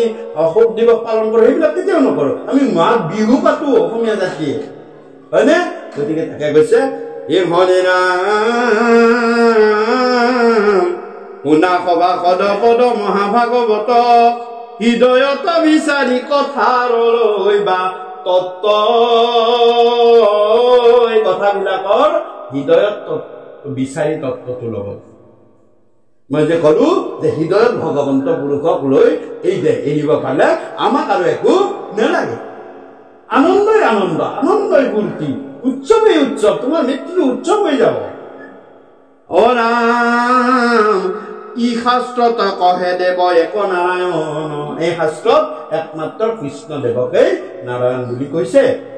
হে ৰাম তাহান ভকতি যশ শ্ৰৱণ কীৰ্তন তেওঁ ভকতি কৰা কেনেকে এই ভয় বস্তু জাগজনী নহয় শ্ৰৱণ কীৰ্তন একান্ত মানে আজি আপোনালোকে শুনি আছে ভগৱন্তৰ ভকতি হয় আৰু ভগৱন্তই আপোনালোকৰ এইখিনি সময়ৰ পৰমায়ু বৃদ্ধি কৰিলে কি পৰমায়ু বৃদ্ধি জানেনে সেইকাৰণে সাধু সন্ত মহন্তসকলে দিনটোত 1 ঘণ্টা সময় হলেও কৃষ্ণ কথা একান্ত মনে শুনে কিয় যে ভগৱন্ত পুৰুষে জমে ভগৱন্ত পুৰুষক সুধিছে হে প্ৰভু মোৰ 12 বৈষ্ণৱৰ ভিতৰত মই আছো মই কলিযুগত আপোনাৰ কথা শুনিবলৈ নাপাম নেকি কৃষ্ণ কৈছে কিয় নাপাবা বৈকুণ্ঠত কৈছে কিয় নাপাবা বোলে মই যতে যাওঁ জম যতে যায় যিয়ে মানে মৃত্যুৰ গৰাকী মুখা আগতে জীৱবিলাক ওলাই দৌৰ মাৰে মোক ইমান ভয় কৰে বোলে মোকতো শুনা নহব বোলে নহয় হে ৰাজা যত মোৰ কথা ওলাই থাকিব এই যে কৃষ্ণ কথা শ্ৰৱণ কৰিলো তাত তুমি জম ৰজা হিচাপে থাকিব নোৱাৰা তুমি 12 বৈষ্ণৱৰ ভিতৰত আছা গতিকে তাত তুমি বৈষ্ণৱ হিচাপে থাকিব লাগিব তাৰ ব্যতিৰেকে যত গ্ৰাম্য কথা ওলাই থাকিব অৰ্থাৎ খোৱা বোৱা ভাল বেয়া এইবিলাক বেলেগ কথা ওলাব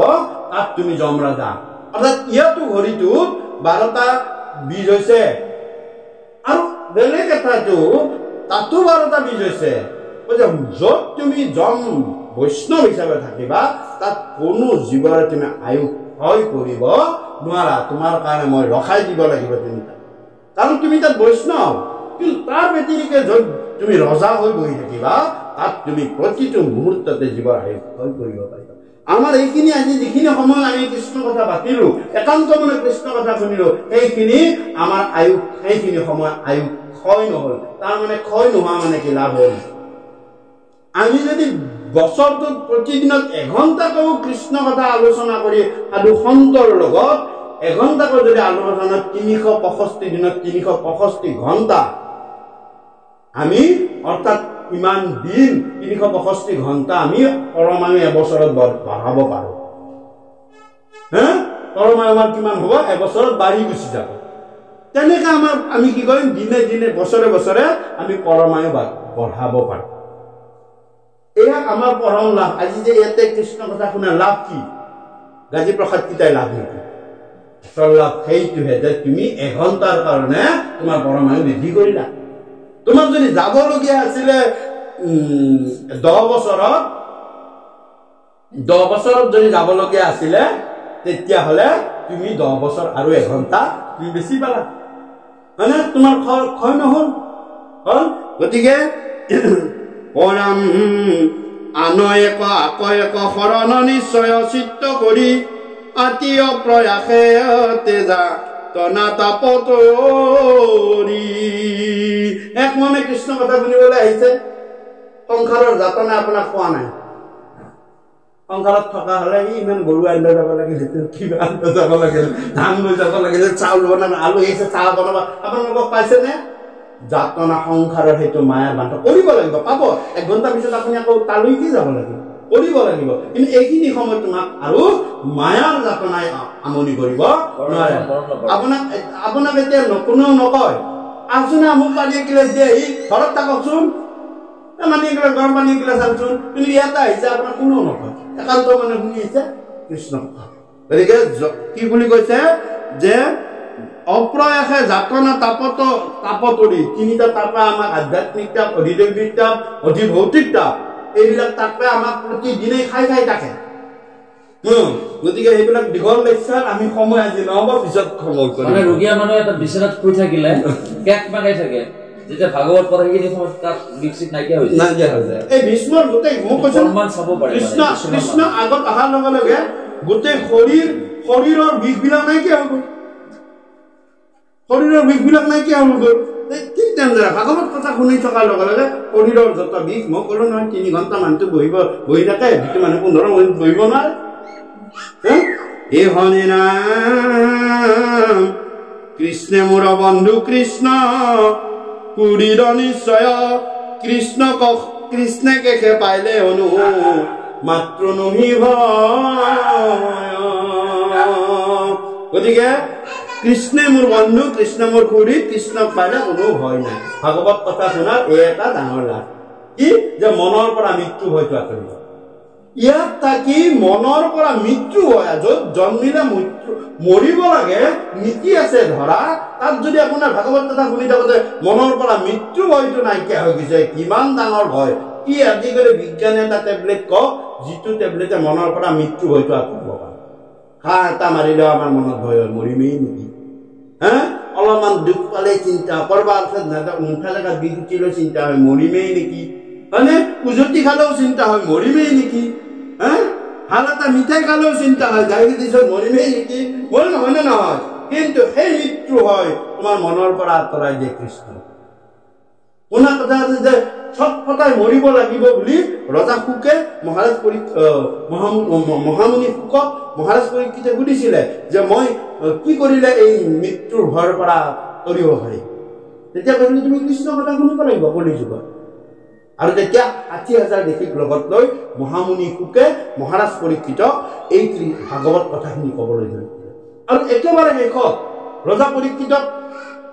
মহামুনি শুকে সুধিলে যে কাইলৈ ৰাতিপুৱাই তোমাক তক্ষক আহি দংশন কৰিব, কাল সৰ্পই আহি দংশন কৰিব, তুমি ছটফটাই মৰিব লাগিব। এই ৰজন মোৰ কৃষ্ণ কথা কোৱা শেষ হ'ল, তোমাৰ আৰু কিবা সুধিবলগীয়া আছে নেকি? তেতিয়া ৰজা কৈছে মোৰ নাই, মই আপোনাৰ পৰা চব কথা শুনিলো, ৭ দিন ৭ ৰাতি মই ভাগৱত কথা শুনিলো, মোৰ আৰু শুনিবলগীয়া নাই। বোলো যদি তোমাৰ শুনিবলগীয়া নাই, তোমাক আজি এই শেষ মুহূৰ্তত মই এটাই প্ৰশ্ন সুধো। ইমান দিনেতো তুমি মোক প্ৰশ্ন সুধি আছিলা, মই উত্তৰ কৈ আছিলো, কৈ থাকোতে ভাগৱতখন হৈ গ'ল। আজি মই তোমাক এটাই প্ৰশ্ন সুধিম, তুমি মোক সেই প্ৰশ্নটোৰ উত্তৰ দিয়া। বোলে কি প্ৰভু? গুৰু কওকচোন কি প্ৰশ্ন ক'ব লাগে। কি প্ৰশ্ন উত্তৰ? বোলে ৭ দিন ৭ ৰাতি তুমি ভাগৱত কথা শুনি তুমি কি পালা? তুমি কি পালা মোক সেইটোৱে কোৱা। বোলে তেতিয়া ক'লে যে মই ৭ দিন ৭ ৰাতি ভাগৱত কথা শুনি ২টা বস্তু পালো। অৰ্থাৎ ভাগৱতে গোটেই কৈ যায় শেষত 2টা বস্তু বোলে কি পালা? ভাগৱতৰ একেবাৰে শেষৰ ১২ স্কন্ধৰ পৰীক্ষিতৰ ব্ৰহ্মজ্ঞান প্ৰাপ্তিত এই কথা লেখা আছে। কি বুলি লিখিছে? হে ৰাম অভয় ব্ৰহ্মক দেখাই যায় আপুনি, তাহান্তে ভৈলো প্ৰৱেশ তক্ষক মৃত্যুক লাগি গুৰু মোৰ, নাহি ভয় লয়লে। ৭ দিন আগতে যি ৰজাই সুধিছিল মই মৰিবলৈ ভয় লাগিছে, সেই ৰজাই ভাগৱত শুনাৰ পাছত নিজেই কৈ দিলে হে গুৰু অভয় ব্ৰহ্মক আপুনি মোক দেখাই দিলে। ক'ত অভয় ব্ৰহ্মক? কম পিছৰ শ্লোকটোত কৈছে যে অভয় ব্ৰহ্মক আপুনি মোক দেখাই দিলে, আৰু এই অভয় ব্ৰহ্মত মোৰ মনটো সোমাই গ'ল, আৰু সোমাই যোৱাৰ পাছত মই যে 7 দিন আগতে আপোনাক কৈছিলো যে মোৰ মৰিবলৈ ভয় লাগিছে, মোৰ এতিয়া তক্ষক নামৰ মৃত্যুলৈ তিল মাত্ৰ ভয় নাই। আহক মৃত্যু, মই তাৰ মুখামুখি হ'ম। চাও ভাগৱত কথাই কি কৰিব পাৰে যে তোমাৰ মনৰ পৰা মৃত্যু হয় আঁতৰাই দিব। ভাগৱত কথাই বৈষয়িক সুখ শান্তি, বৈষয়িক পদ মৰ্যাদা, ধন জন টকা পইচা গাড়ী মটৰ একো নিদিয়ে। ভাগৱত কথাই তোমাৰ মনত কি দিব? আজি আপোনালোকে মনত কি যাব যে এই 1 ঘণ্টা সময় আমাৰ মৃত্যু হয়তো আঁতৰিছে। মৃত্যু হয়তো যেতিয়া আঁতৰি থাকিব পাৰে, তাতকৈ আৰু ডাঙৰ টেবলেট আজিলৈকে বিজ্ঞানে উলিয়াব পৰা নাই। এটা টেবলেট আপোনাক দিয়ক যে মই নমৰো আৰু মোৰ মৃত্যুলৈ ভয় নাই, পাৰিছে? নোৱাৰে। গতিকে এই ভাগৱত কথাই কিন্তু তোমাৰ মনত মৃত্যু হয় গুচাই দিব। আৰু 2 নম্বৰ বস্তুটো কি যে ভগৱন্তৰ অভয় দুখানি শ্ৰীচৰণ ভাগৱতত প্ৰকাশ হৈছে। আপুনি ভাগৱতখন পঢ়ি থাকিলে আপোনাৰ ভগৱন্তৰ অভয় দুখানি শ্ৰীচৰণ, য'ত অভয় মানে যাক দেখিলে ভয় নাইকিয়া হয়,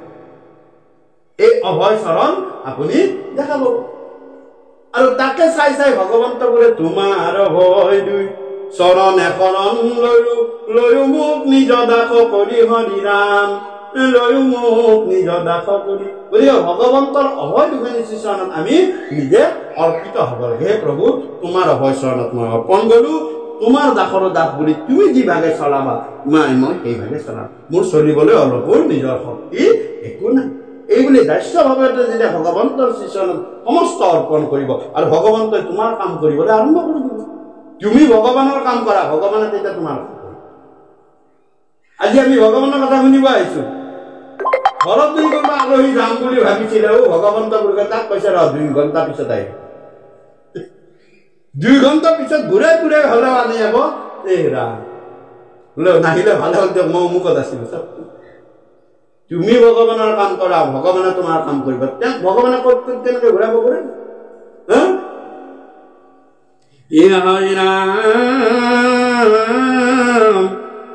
এই তত্ত্ব জানে যিটো সেই মহাজ্ঞানী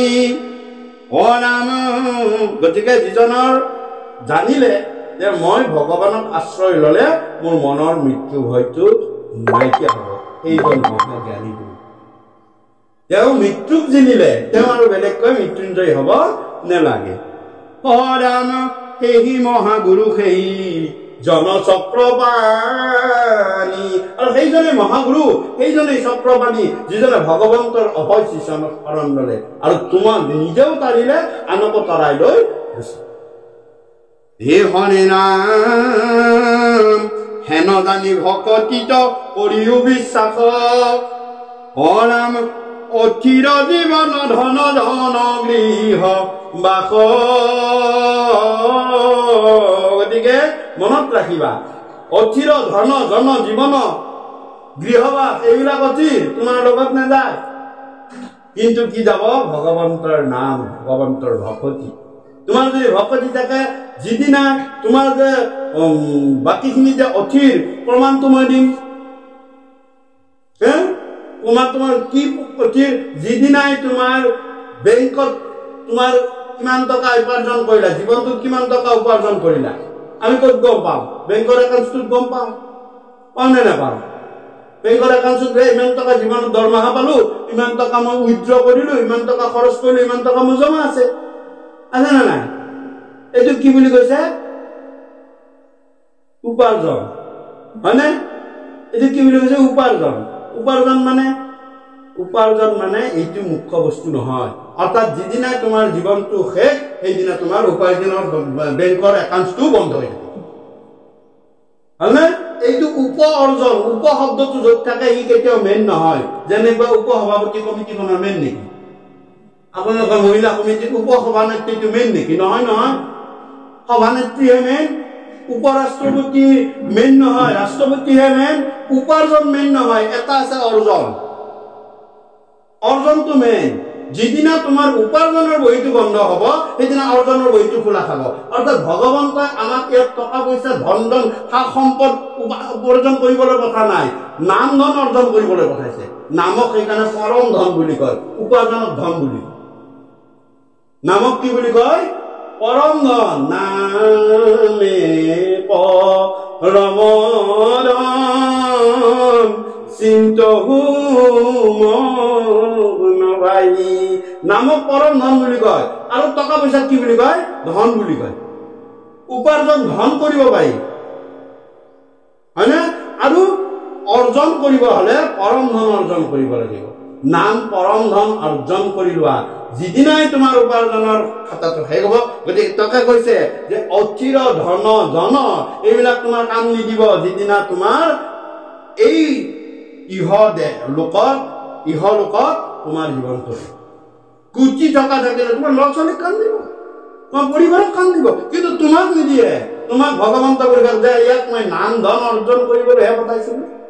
মোৰ যশস্যা গুণ গাবলৈহে মই পঠাইছিলো ইয়াক মই তাতে ডাঙৰ বিল্ডিং গুৱাহাটীত 4খন 5খন গাড়ী দিবলৈ মই কথা নাই মই পঠাইছিলো কিয় মোৰ নাম ধন আৰ্জিল ক'ত পালে সাধু সংগত সৎ সংগত ভকতৰ সংগত তেওঁ নাম ধন পালেহেঁতেন তাকলৈ নগল যায় হোটেলত বাৰত তেওঁ পাৰ্টি কৰাতহে ধৰিল গতিকে ইয়াৰ উপযুক্ত সেইটো দিয়া হয় এই বুলি কি কৰিলে আকৌ তোমাক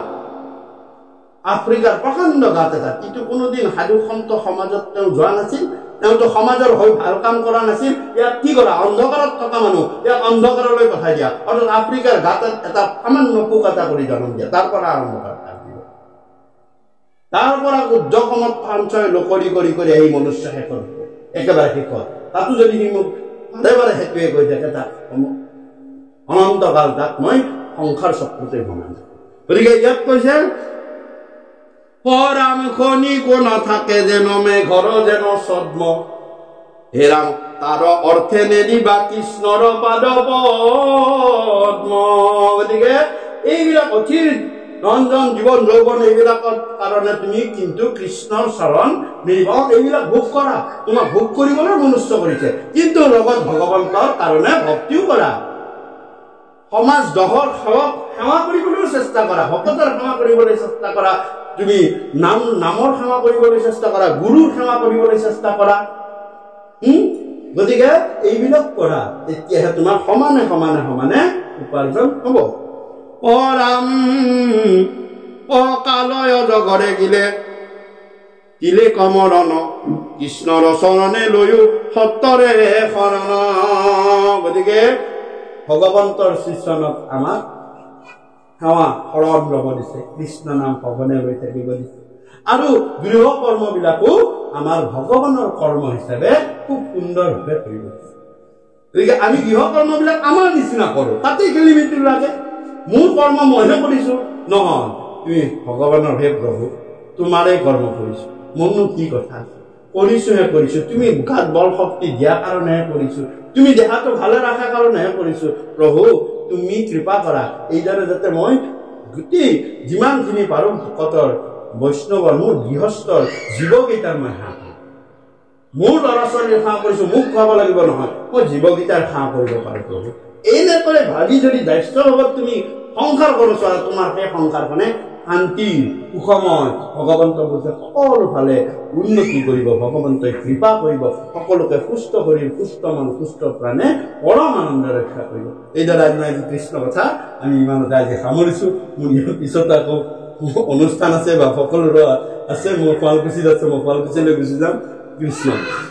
নাম কৃষ্ণৰ কিং কৰে কহে ইকে তত্ত্ব সাৰ বোলা ৰাম ৰাম হৌক পুৰুষয়ো ধাৰ কৃষ্ণৰ চৰণে কহে ইকে তত্ত্ব সাৰ বোলা ৰাম ৰাম হৌক পুৰুষয়ো ধাৰ